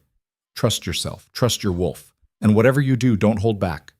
She was gone before Varel could argue, disappearing into the shadows. Varel stood alone at the edge of the platform, her hands shaking. The guards hadn't noticed her yet. Voss was still focused on the battle. This was her chance. Her only chance. She stepped forward, into the light, into view. "Councilman Voss," she called out. Every head turned. The guards moved to block her, hands on their weapons. But Voss raised a hand, stopping them. "Well," he said, his voice smooth as oil. "The rogue herself. How convenient." Varel forced herself to walk closer, to meet his eyes.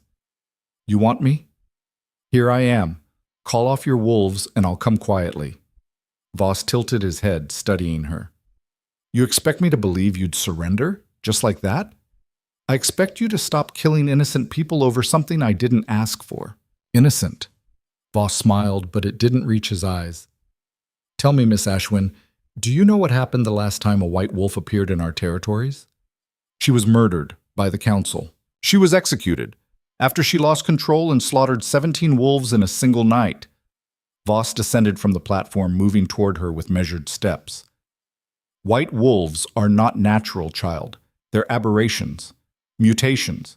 And history has shown us that they cannot be controlled, cannot be trusted, cannot be allowed to live. I'm not her." "No?" Voss stopped a few feet away. "Then prove it. Shift for me, right now. Show me you have control." It was a trap. Varel knew it was a trap. If she shifted and lost control, she'd prove his point. If she refused, she'd look weak. Either way, he won. The wolf inside her snarled, furious at the manipulation. "I don't take orders from you," Varel said quietly. Voss's expression hardened. "Then you're as defiant as she was. Guards!" Kira struck from behind, her sword flashing in the firelight. One guard went down immediately. The other turned to engage her, giving Varel an opening. She didn't think, didn't plan, just moved. The shift came easier this time. Not painless, it still felt like her bones were breaking and reforming, but faster, more controlled. One moment she was human, the next she was wolf. White fur, massive paws, power radiating from every muscle. Voss stumbled backward, his composure cracking for the first time. "Impossible, you shouldn't be able to—" Varel lunged. She didn't go for his throat, didn't try to kill, just slammed into him with enough force to send him sprawling, then planted one massive paw on his chest, pinning him to the ground. The courtyard went silent. Every wolf, friend and enemy alike, had stopped fighting and turned to stare. Varel stood over Voss, her white fur gleaming in the firelight, her eyes locked on his. She could feel it now, the thing Draven had described. The authority. The primal command that made other wolves instinctively submit. And Voss felt it too. She could see it in his eyes. The fear. The recognition that he wasn't dealing with a child or a rogue. He was staring at something that sat above him in the hierarchy of their world. Call them off, Varel growled. The words came out in wolf speak, but everyone understood. Now. Voss's throat worked. For a moment, Varel thought he might refuse, might choose death over submission, but then he raised his hand, the signal to stand down. His wolves hesitated. Then, slowly, they began to back away, to lower their weapons, to shift back to human form. The fight was over. Varel stepped off Voss's chest and shifted back to human. She stood over him, naked and trembling, but refusing to show weakness. You came here to prove I was dangerous, she said. Uncontrollable. A threat.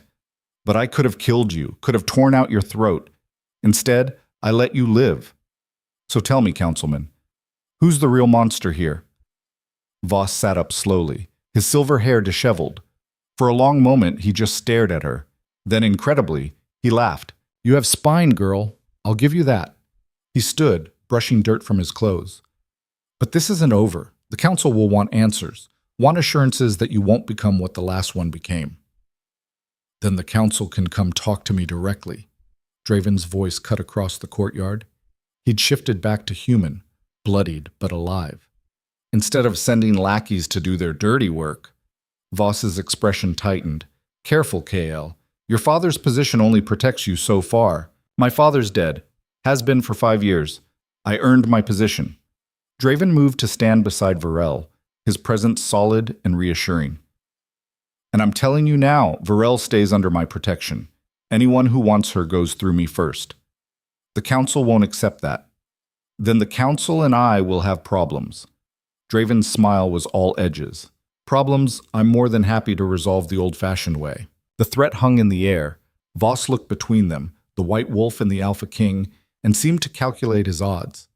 Finally, he gestured to his wolves. We're leaving, but this conversation isn't finished. Yes, Varel said quietly. It is. Voss's eyes narrowed, but he didn't argue, just turned and walked toward the gates, his army following. They left. All 200 of them. Retreating from a fortress they'd had the numbers to destroy, because one girl had proven she could control what they feared. The moment the last enemy wolf disappeared through the gates, Varel's legs gave out. She collapsed, the adrenaline draining from her body all at once. Draven caught her before she hit the ground, wrapping his coat around her shoulders. You did it, he said. His voice was rough, filled with something that might have been pride. You actually did it. Varel couldn't speak, couldn't process what had just happened. She'd faced down a councilman, had shifted in front of an audience, had proven, to herself as much as to them, that she wasn't helpless. Kira appeared slightly bloodied but grinning. Not bad for someone who couldn't shift 2 days ago. I think I'm going to be sick, Varel managed. Later. Right now, we need to move you somewhere safe. Voss retreated, but he's going to report this to the council. And when he does, they'll send someone stronger, Draven finished. He looked down at Varel. We bought ourselves time. Maybe a week.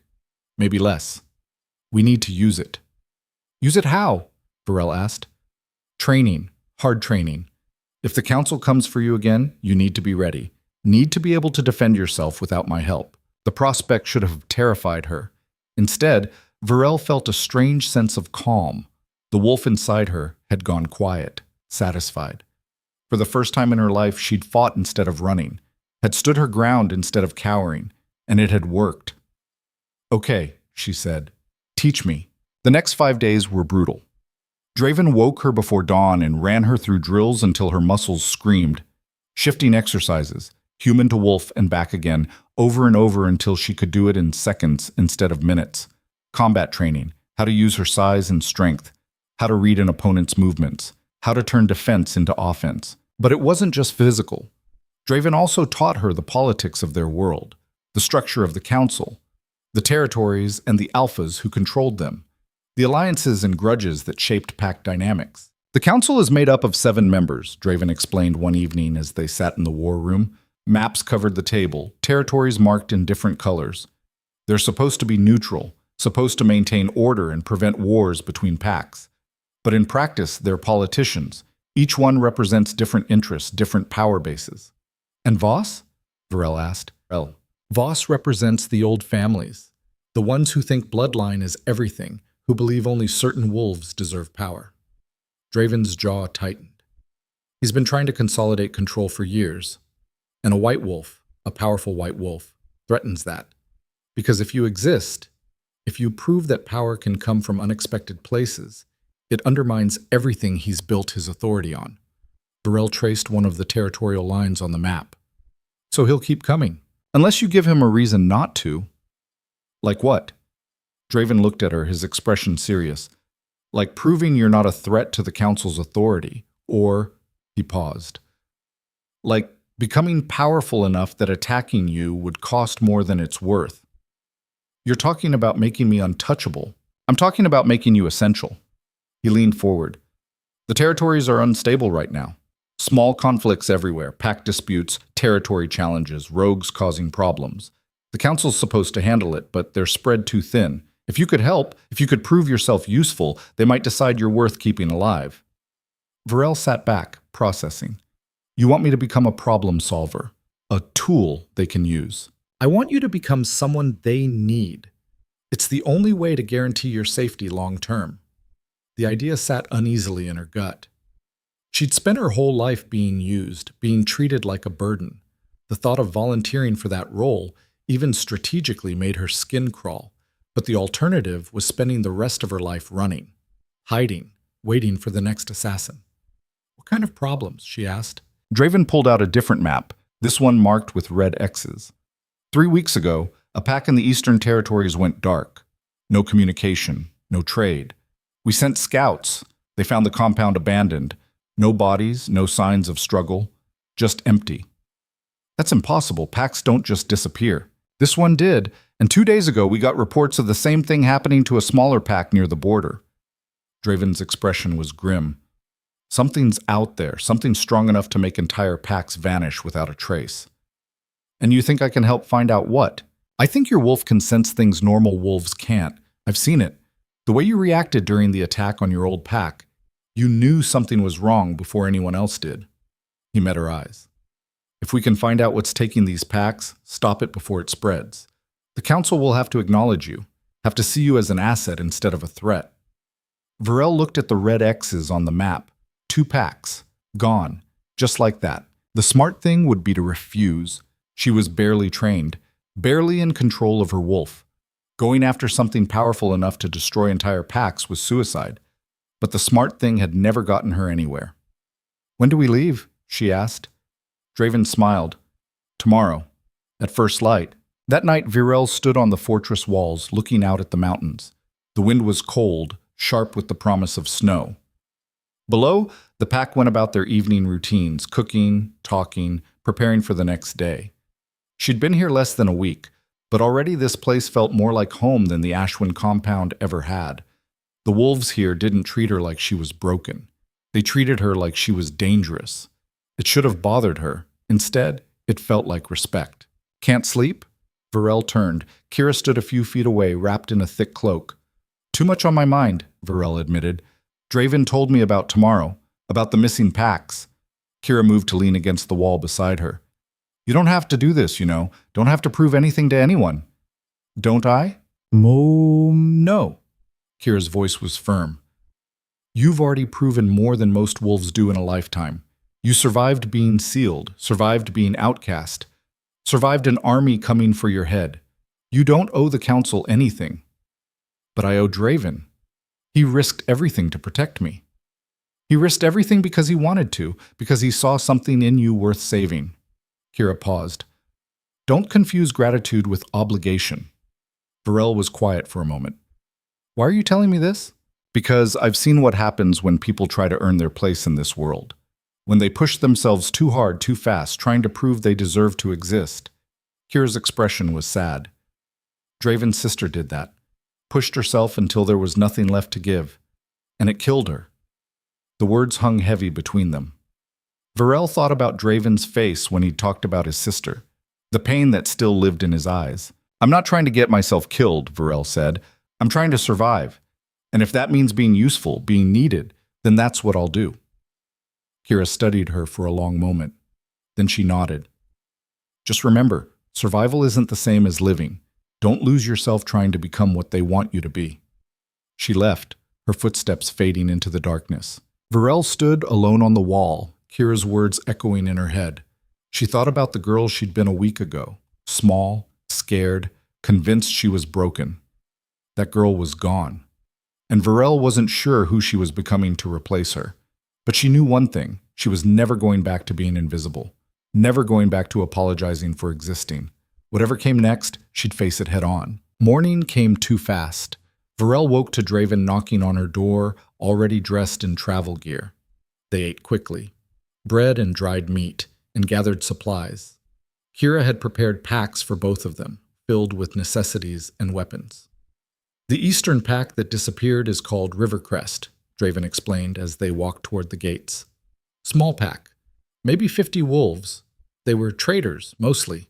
Peaceful. No enemies that we know of." "And the second pack?" "Even smaller.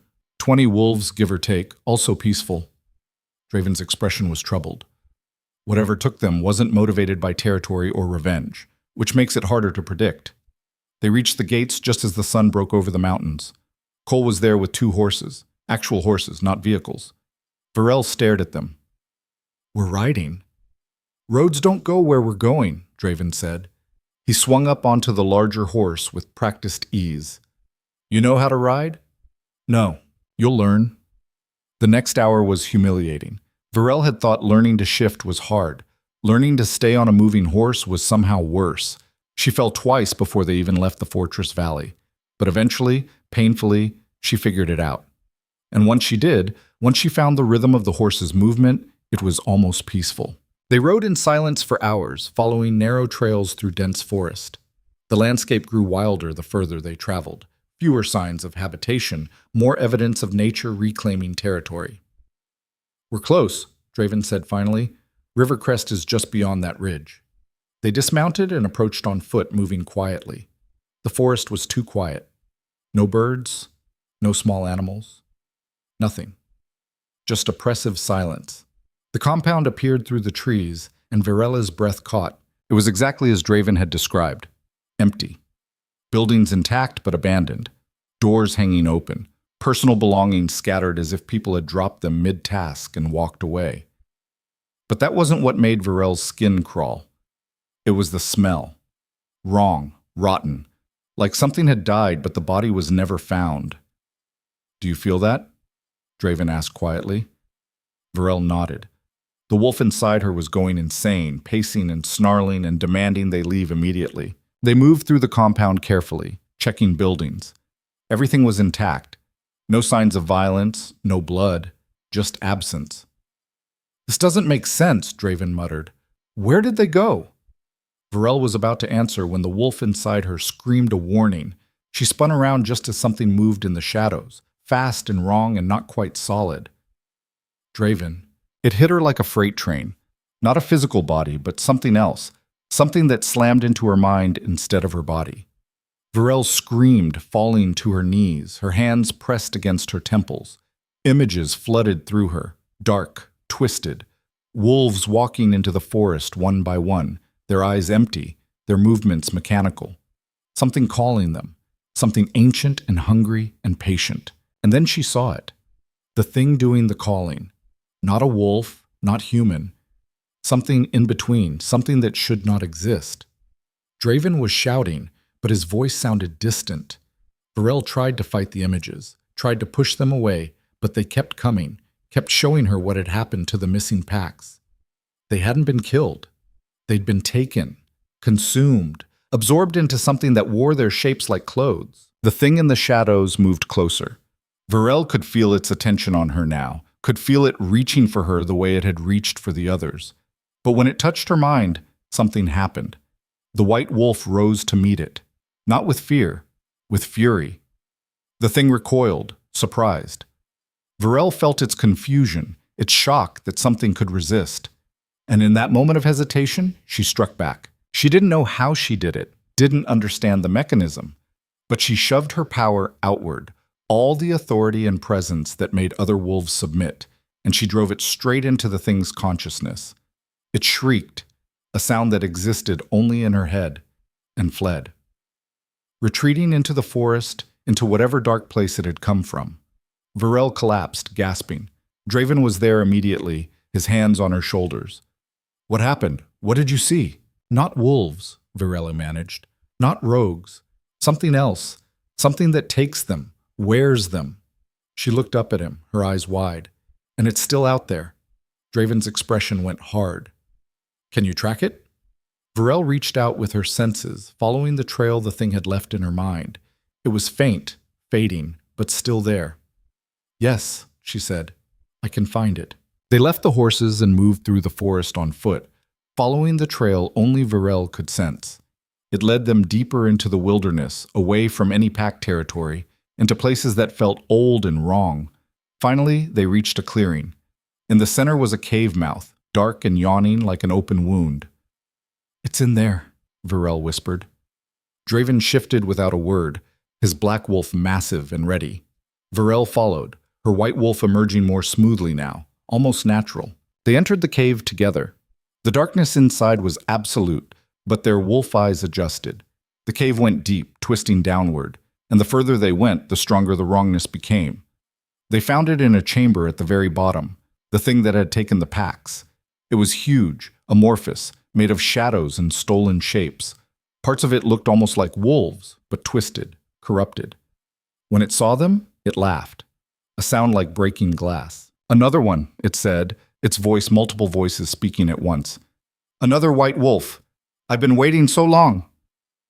Varel's blood ran cold. You knew I was coming. I called you, took the packs to draw you out. The last white wolf was delicious. I've been hungry for another. Understanding crashed over Varel. This thing, whatever it was, it fed on powerful wolves, and white wolves were the most powerful of all. Draven snarled and lunged. The thing batted him aside like he was nothing, sending him crashing into the cave wall. Then it turned to Varel, opened what might have been a mouth, and reached for her with tendrils made of darkness. Varel didn't run, didn't flinch. She let the white wolf surge forward completely, let its power fill every corner of her being. And when the thing's darkness touched her, she burned. Pure white light exploded from her body, filling the chamber. The thing shrieked, recoiling, but Varel didn't let up. She poured everything she had into the light, every ounce of fear and rage and stubborn refusal to die. The thing dissolved. Not slowly, all at once, like ice under boiling water. It screamed as it died, and the sound shattered something in the air itself. Then there was silence. Varel collapsed back to human form, naked and shaking. Draven limped over, shifting back as well, his side bleeding but his eyes bright with something like awe. You killed it, he said. You actually killed it. Varel looked at her hands. They were glowing faintly, white light still fading from her skin. I don't know what I did, she admitted. You saved us. Saved everyone it would have taken next. Draven pulled her up, wrapping her in his shirt. And you proved something important. What? That white wolves aren't just destruction. They're also protection. Guardians against things that shouldn't exist. He smiled. The council's going to have a hard time arguing you're dangerous after this. Varel wanted to believe him, but she could still feel the power thrumming under her skin, wild and barely controlled. She'd won this fight, but only barely. And next time, she might not be so lucky. They emerged from this cave into daylight, and Varel took her first deep breath as something new.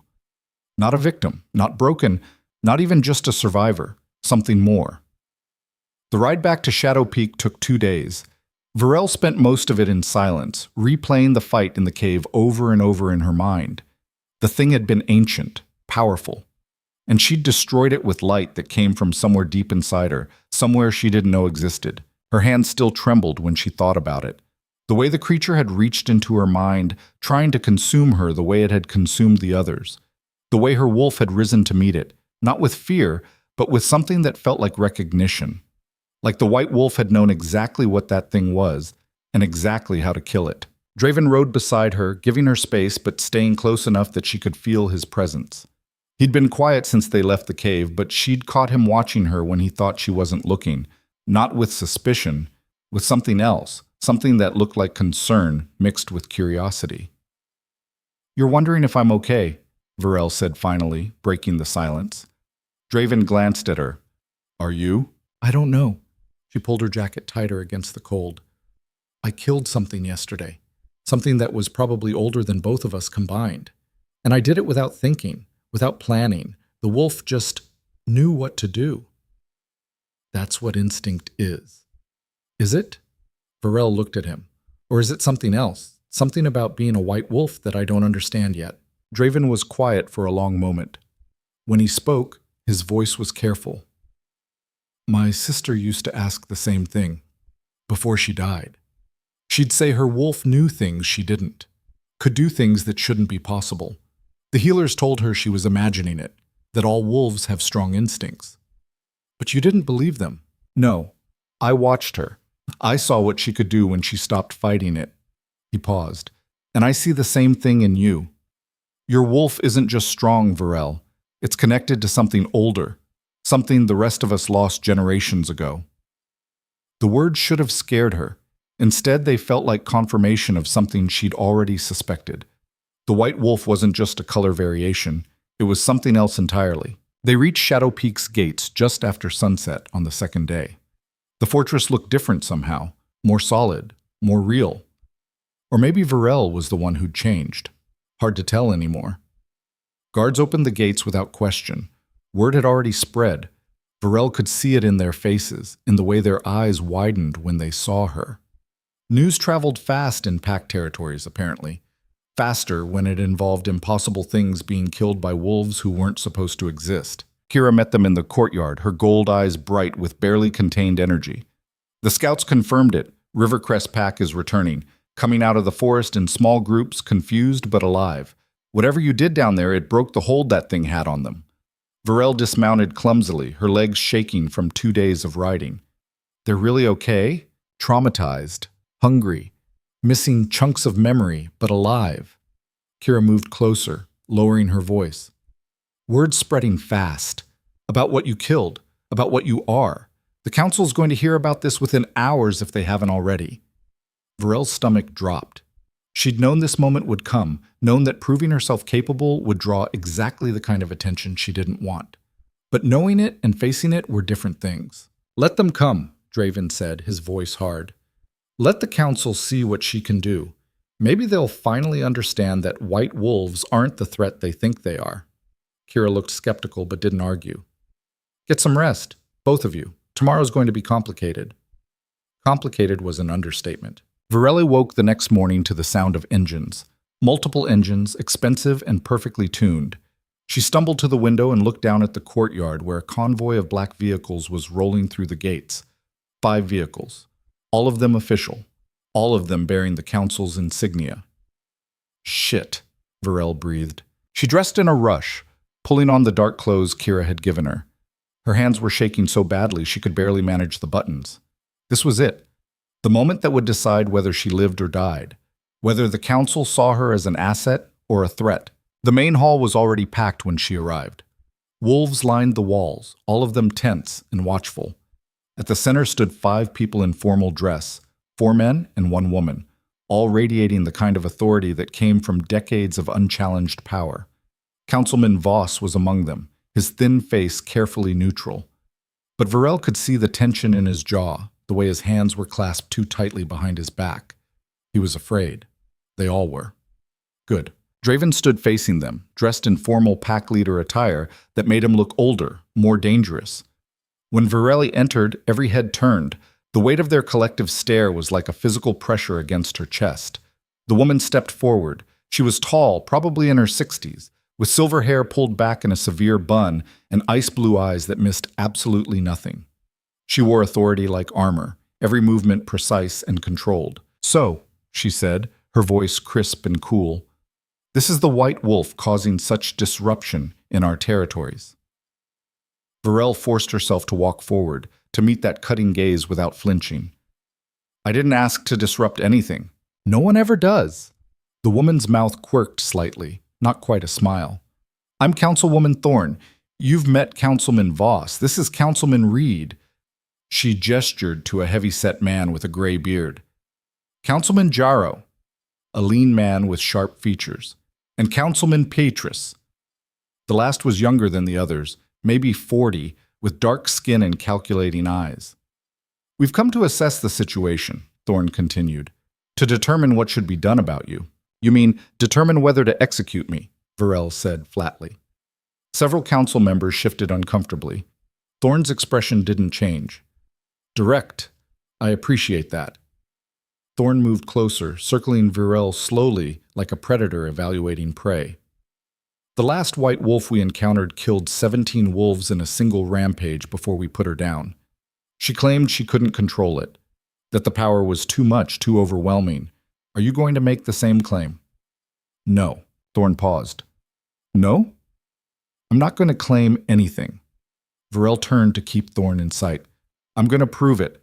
I've shifted multiple times now, fought in combat, killed something that was consuming entire packs while your scouts couldn't even identify what it was.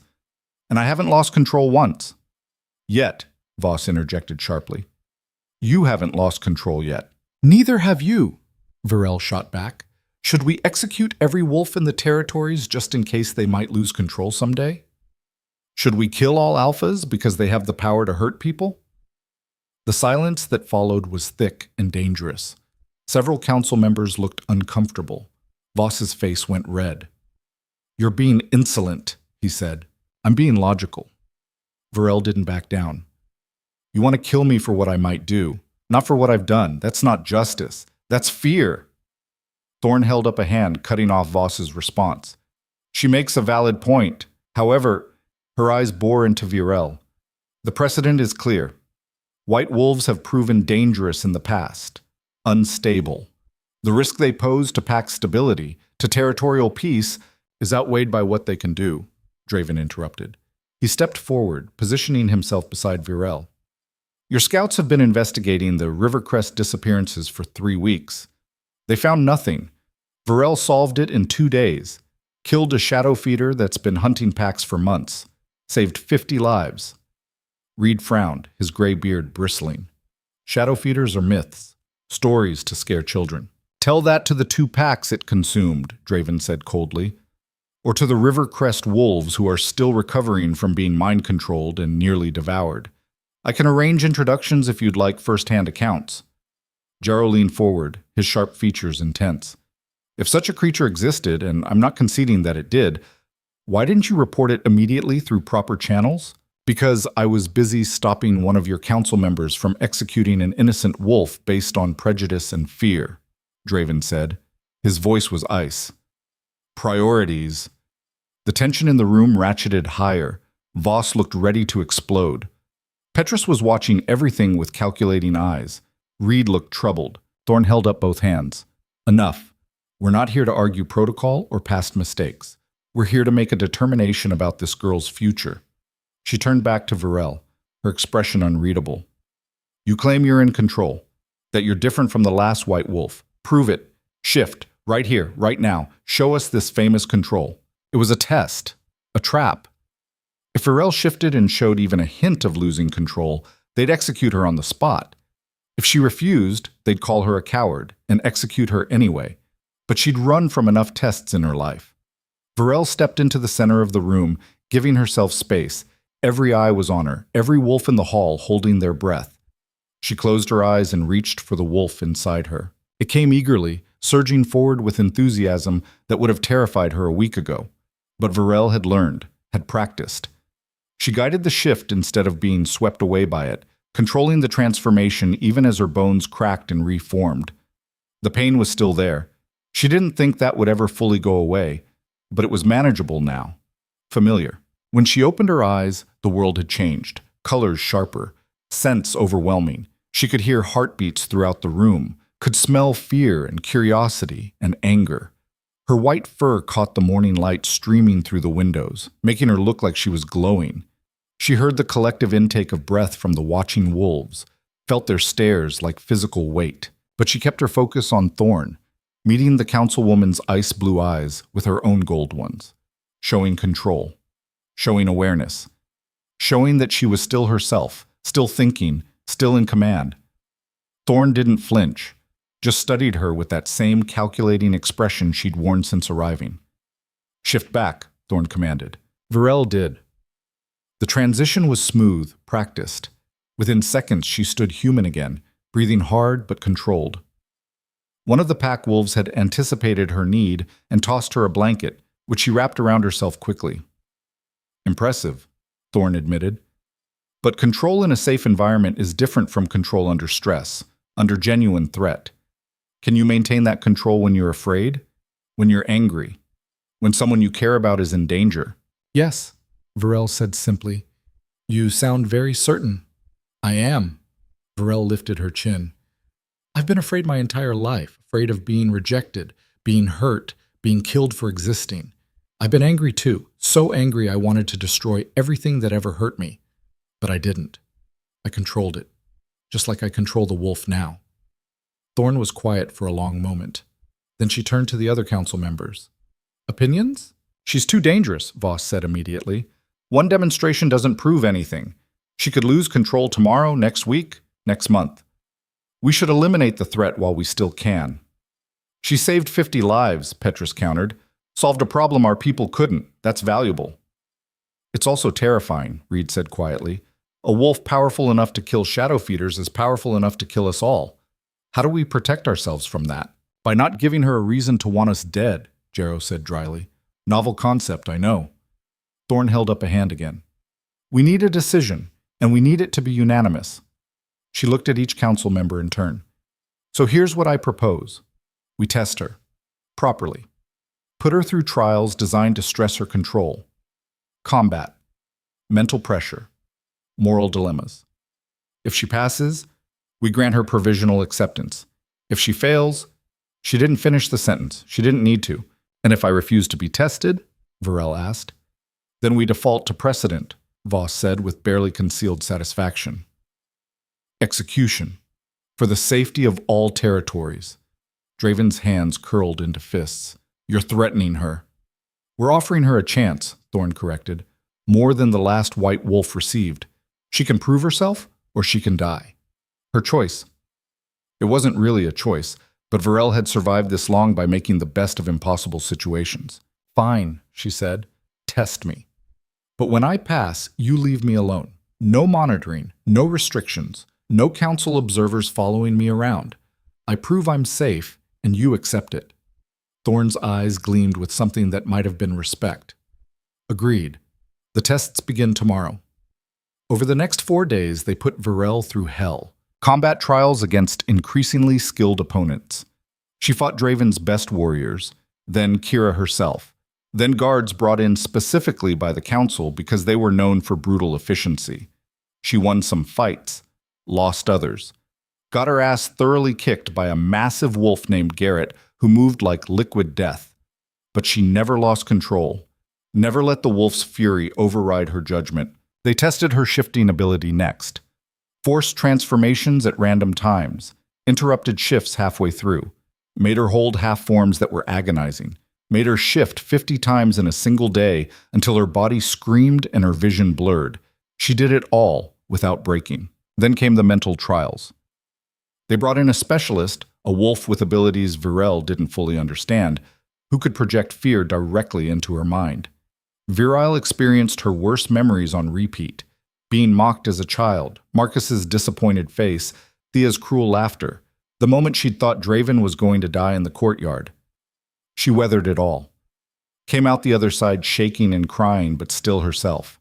Still in control. On the 4th day, Thorn presented the final test. We've assessed your physical control and mental resilience, she said. They were in the training yard, the entire council watching from a raised platform. Now we test your judgment. Your ability to make difficult choices under pressure. 2 wolves were brought forward, both bound and blindfolded. One was a young male, maybe 17, thin and terrified. The other was older, scarred, defiant. These wolves are both convicted criminals, Thorn explained. The young one killed another wolf in a fight over territory. Claims it was an accident. The older one is a repeat offender, theft, assault, breaking pack law repeatedly. Council law says both should be executed. Varel's stomach sank. She could see where this was going. But we're offering clemency to one of them, Thorn continued. You choose which one lives, which one dies. Make your choice, and we'll carry it out immediately. That's insane, Draven said from beside her. You can't ask her to. We can, and we are. Thorn's expression was implacable. This is what power means, Miss Ashwin. Making choices that have consequences.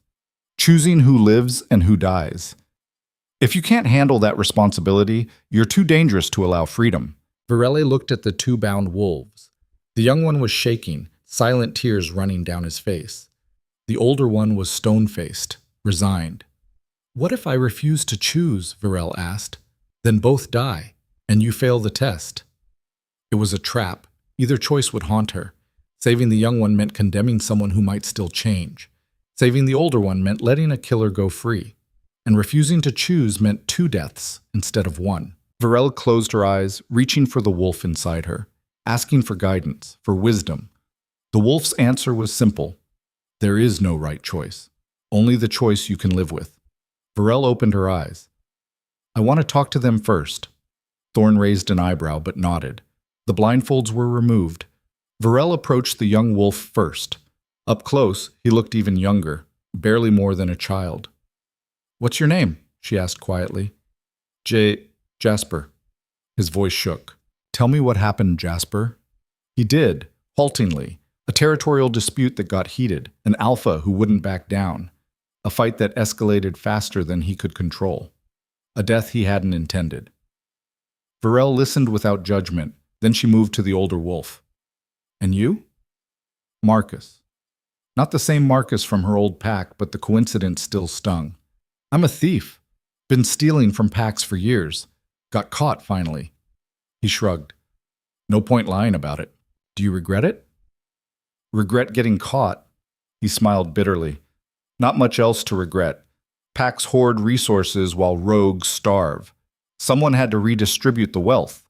Varel stepped back, her mind racing. Then she turned to Thorn. This isn't about justice, she said. It's about control. You want to see if I'll kill on command. If I'll make the hard choices without question. She shook her head.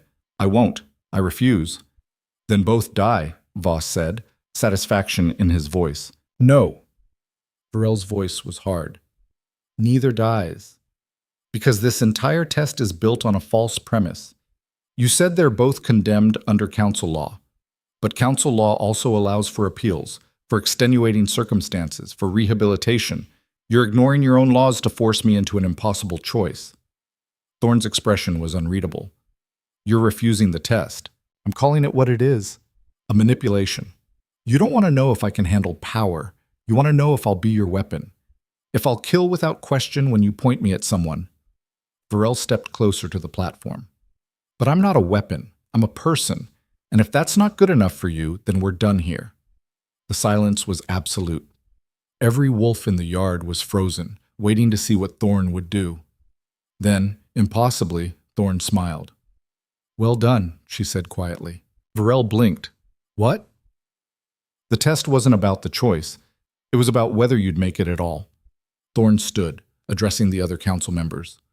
A wolf who kills on command is a weapon, useful but dangerous. A wolf who questions, who thinks, who considers the implications. That's someone who can be trusted with power. She looked down at Varel. You passed, all of you. She gestured to the 2 bound wolves. Release them. Both will be remanded to rehabilitation programs. Varel's legs nearly gave out. Draven caught her elbow, steadying her. So that's it? Varel asked. I'm free? Not quite. Thorn descended from the platform. We have a proposal for you. The council acknowledges that you've demonstrated exceptional control and judgment, more than we anticipated, frankly. However, the precedent regarding white wolves cannot simply be ignored.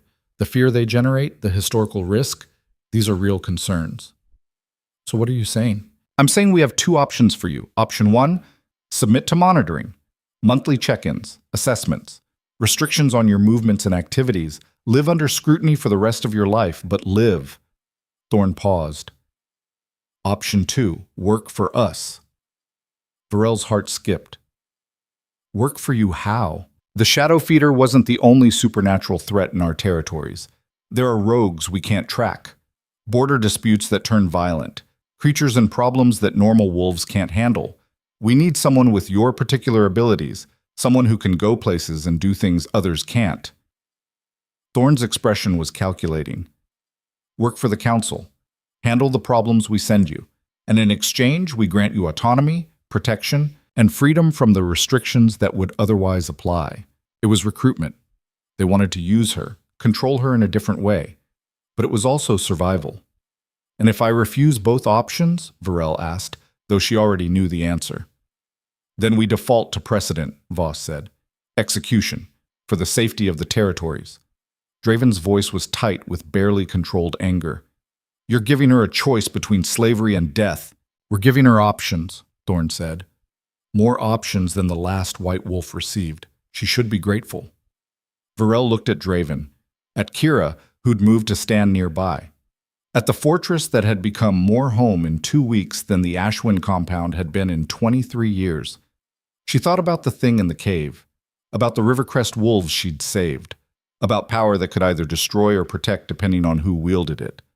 I'll do it, she said, but on my terms. Thorn raised an eyebrow. You're in no position to negotiate. Aren't I? Varel stepped forward. You just spent 4 days testing me because you need to know if I'm controllable, which means you need me, which means I have leverage, so here's what's going to happen. She could feel Draven's surprise, Kira's approval, the council's shock. I'll work for you. I'll handle your supernatural problems, but I'm not doing it alone. Draven comes with me as my partner, not my handler, as an equal. Absolutely not, Voss sputtered. The Alpha King has responsibilities, which I can delegate, Draven cut in. He was looking at Varel with something like pride. Kira can manage day-to-day operations. I'll fulfill my duties remotely and handle assignments with Varel. Thorn's fingers drummed against her leg. Continue. I want autonomy in how I complete assignments, Varel said. No micromanaging, no council observers unless absolutely necessary. You tell me the problem, I solve it my way. And I want protection extended to any pack I've been associated with, Ashwin pack included. No retaliation for harboring me, no punishment for what they couldn't control. They get to live their lives without being targeted because I existed. Thorn was quiet for a long moment. Then she laughed, actually laughed, the sound sharp and genuinely amused. You have significantly more spine than your predecessor, she said. She begged for her life. You're negotiating terms. Her smile faded. Fine. We accept. With one addition, you report directly to me, not to the full council. It keeps things simpler, reduces bureaucratic delays, and keeps your existence less public. It wasn't perfect, but it was survival. It was freedom, of a sort. Varel extended her hand. Deal. Thorn took it. Her grip was cool, firm, the handshake of someone who'd made 1,000 deals and broken half of them. Welcome to the shadows, White Wolf, Thorn said. Try not to die. It would be terribly inconvenient. The council left that afternoon, their black vehicles disappearing down the mountain road like they'd never been there at all. Varel stood on the fortress walls watching them go, feeling like she'd just signed a contract she didn't fully understand. You okay? Draven's voice came from behind her. Varel turned. He looked tired but relieved. I don't know. Am I? You just negotiated with the council and won. I'd say you're better than okay. He moved to stand beside her, looking out at the mountains. Though I have to ask, why did you insist I come with you? You could have asked for anything. Territory, resources, a pack of your own. Why waste negotiating power on a partner?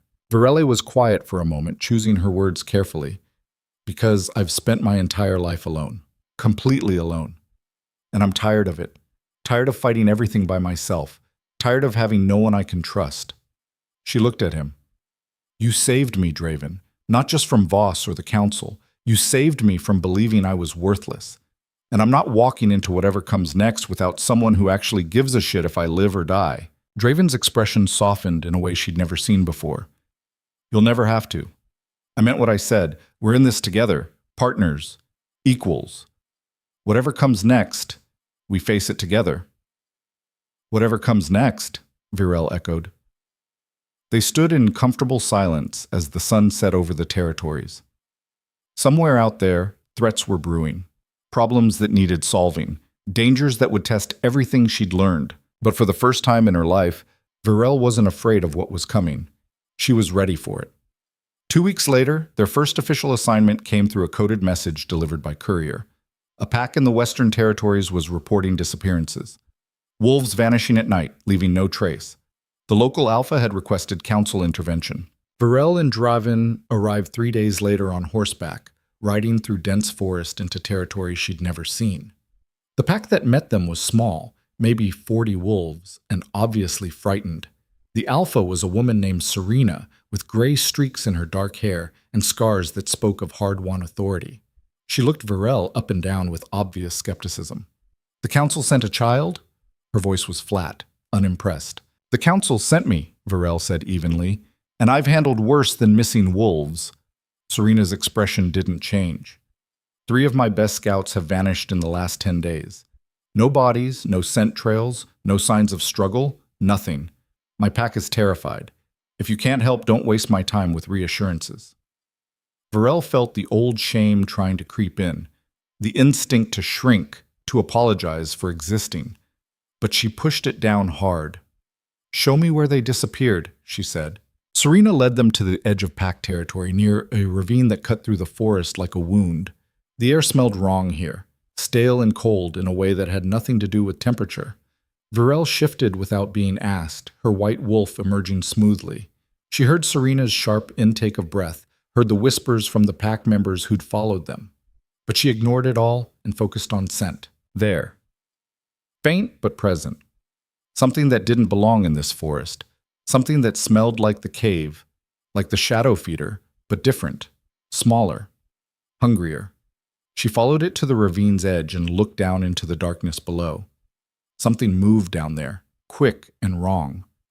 Varel shifted back and turned to Draven. "It's down there. Not a shadow feeder. Something else. But similar. Related, maybe."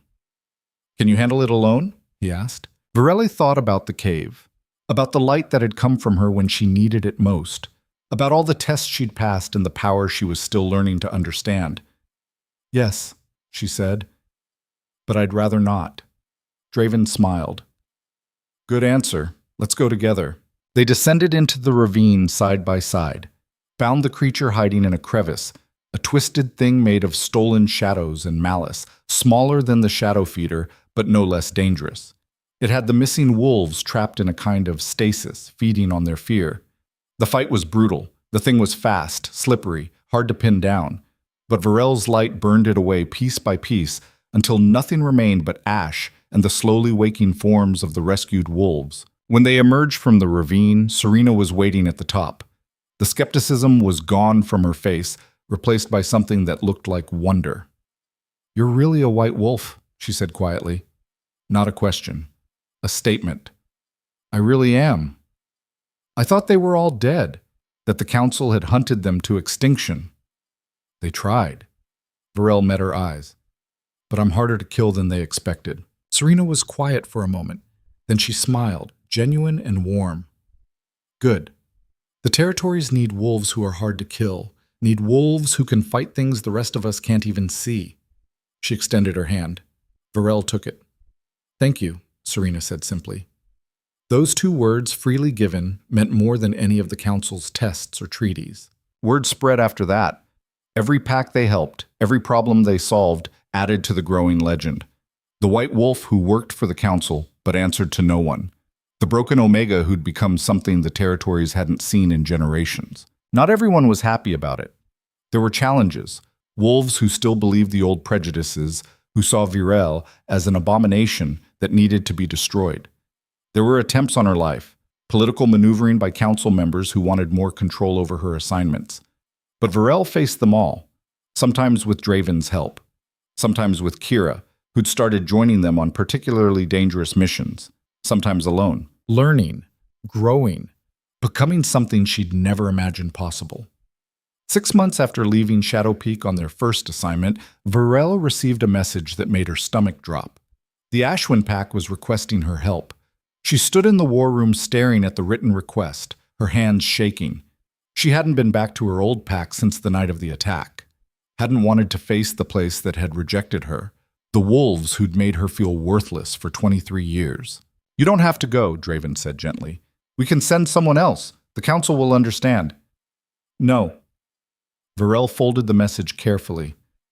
They asked for me specifically, and if I refuse, it looks like I'm running, like I'm still that scared little girl who couldn't face them. You're not that girl anymore.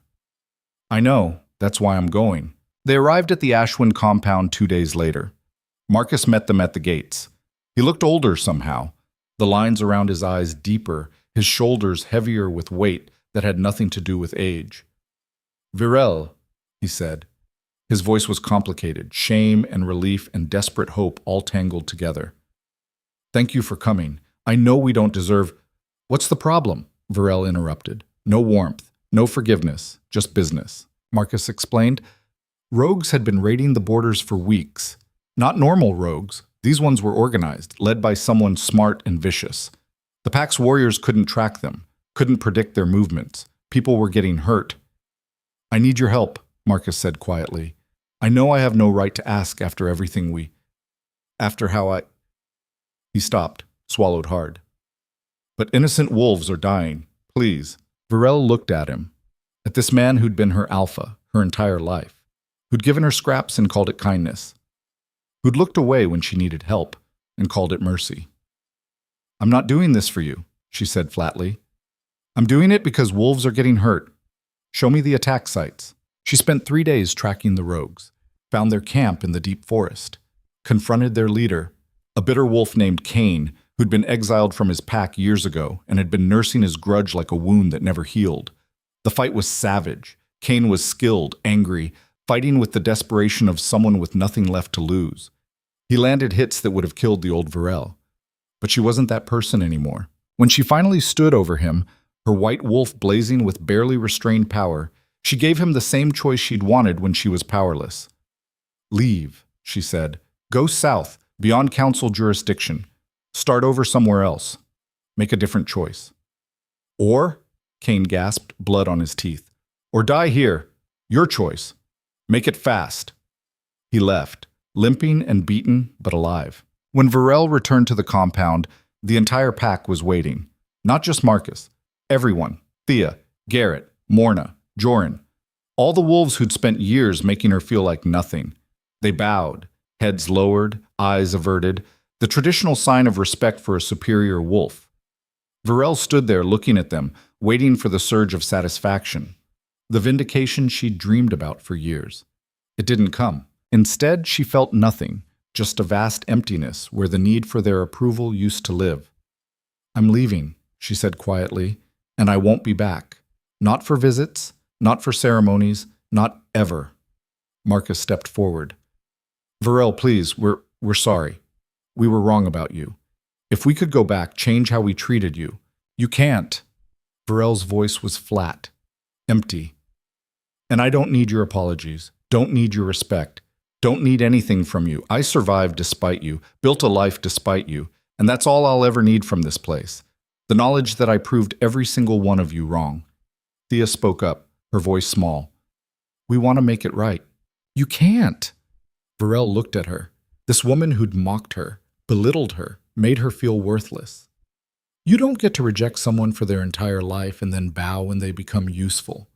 You don't get to erase decades of cruelty with apologies that come too late. You want to make it right? Be better to the next wolf who's different, who's struggling, who needs help. But don't do it for me. I'm done carrying your shame. She turned and walked away. Draven was waiting outside the compound with the horses. How do you feel? He asked as they rode away. Virel thought about it, about the pack that had rejected her, about the girl she'd been, small and scared and convinced she was broken beyond repair, about the wolf she'd become, powerful and free and finally whole. I feel like I just put down something I've been carrying my whole life, she said. Like I'm done apologizing for existing, like I'm exactly who I was always meant to be. Draven smiled. You are. They rode in silence for a while, the Ashwin compound disappearing behind them. Then Virel asked the question that had been growing in her mind for weeks. Do you think there are others? Other white wolves who survived? Who are hiding because they're scared of what the council did to the last one? Draven considered this. It's possible. White wolves are rare, but not impossible. There could be others out there, sealed like you were, or hiding, waiting for someone to prove it's safe. Then that's what I'll do, Varel said. The words felt right as soon as she spoke them. I'll prove it's safe. I'll show them that white wolves aren't monsters, that we can exist without destroying everything, that we deserve to live. That's a big mission. I'm a big wolf, Varel grinned. Besides, what else am I going to do with my time? Might as well spend it changing the world. 4 months later, word reached them of a young wolf in the Southern Territories who couldn't shift, who'd been sealed as a child, who was being treated as worthless, as broken, as something that should never have survived. The message came through unofficial channels, a frightened healer who'd heard stories about Virel and hoped they were true. Varel and Draven rode south immediately. The pack was small, isolated, suspicious of outsiders. But when Varel shifted into her white wolf form, when they saw what she was, the suspicion turned to shock. The sealed wolf was 16, a girl named Maya with dark eyes and hands that shook constantly from trying so hard to shift and failing. She stared at Virel's white fur like she was seeing a miracle. "You're like me," Maya whispered. "I was like you," Virel corrected gently, shifting back to human. "But I'm not anymore, and neither will you be. Not after we break your seal. The pack won't allow it. They say I'm safer this way, that my wolf is too dangerous to release. Your pack is wrong." Varel knelt down to Maya's level, meeting her eyes. "And I'm going to prove it, just like someone proved it to me." They broke the seal that night. Maya screamed through the pain, but Varel held her hand the entire time, whispering encouragement, sharing her own story of survival. When Maya's wolf finally emerged, smaller than Virel's but just as white, just as radiant, the girl collapsed in tears. "I can feel it," she sobbed. "I can finally feel it. I'm not broken. I was never broken." "No," Varel agreed, wrapping a blanket around Maya's shoulders. "You never were. None of us were. We were just locked away by people who were afraid of what we might become." Maya's pack alpha tried to argue, tried to say the seal should be replaced, but one look at Varel's white wolf, one flash of the power that made even alphas hesitate, and he backed down. Varel left Maya with instructions, exercises for controlling the shift, warnings about the council, contact information if she needed help. "You're not alone anymore," Varel told her. "None of us are. We're building something new, something better, a world where white wolves don't have to hide or apologize for existing." As they rode away, Draven glanced at her. "You're starting a movement." "Maybe." Varel looked up at the stars. "Or maybe I'm just making sure no one else has to grow up feeling worthless. Making sure the next white wolf who's born doesn't spend 23 years believing they're broken. That's still a movement." "Then I guess I'm starting a movement." Varel smiled. "The world better get ready." Over the following years, Varel found 7 more sealed wolves, freed them all, taught them to control their power, connected them with each other so they'd never have to face the world alone. The council watched, wary but unable to argue with results. Virel kept her end of the bargain, handled every assignment, solved every problem, and the white wolves she freed stayed in control, proved themselves valuable, proved themselves safe. Slowly, grudgingly, the territories began to change. White wolves were no longer automatically executed. Packs stopped sealing children out of fear. The old prejudices didn't disappear. Hatred never fully dies. But they weakened. And Virel, the broken Omega who'd been told her entire life that she was worthless, she became the white wolf. The one who'd changed everything. The one who'd proven that strength didn't excuse cruelty, that power could be gentle, that the wolves everyone rejected might be exactly what the world needed most. She never forgot where she came from, never forgot the shame and the fear and the years of being invisible. She carried those memories like scars, reminders of what she'd survived, what she'd overcome, what she refused to let anyone else endure. And when young wolves asked her how she did it, how she went from nothing to legend, she always gave them the same answer. "I stopped waiting for permission to exist. Stopped apologizing for being different.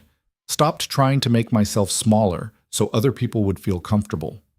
And I decided that if the world wouldn't make space for me, I'd carve out my own space and dare anyone to take it away." It wasn't a perfect answer, wasn't particularly eloquent or wise, but it was true. And truth, Varel had learned, was more powerful than any seal, any counsel, any fear. Truth was the thing that set wolves free, and freedom, once tasted, was impossible to give up. Years later, when the stories spread about the white wolf who'd changed the territories, people would argue about the details. Some said she could kill with a glance. Others claimed she glowed like moonlight. Some said she'd freed 100 sealed wolves. Others said thousands. But they all agreed on the important parts. She'd been rejected, broken, left to die. And she'd refused. She'd taken everything the world said she couldn't be and made it her weapon. Not through violence, though she could be violent when necessary. Not through domination, though she could dominate when challenged. Through simple, stubborn refusal to disappear.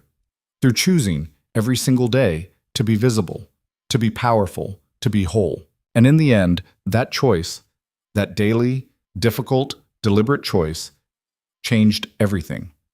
Not just for her, for everyone who came after, for every wolf who'd been told they were broken, who'd been sealed, who'd been rejected for being different. Varel had shown them a different path, a harder path, but one that led to something the easy path never could. Freedom. Real freedom. The kind you carved out with your own hands and defended with everything you had. The kind worth fighting for. The kind worth living for. And that in the end was enough. More than enough. It was everything.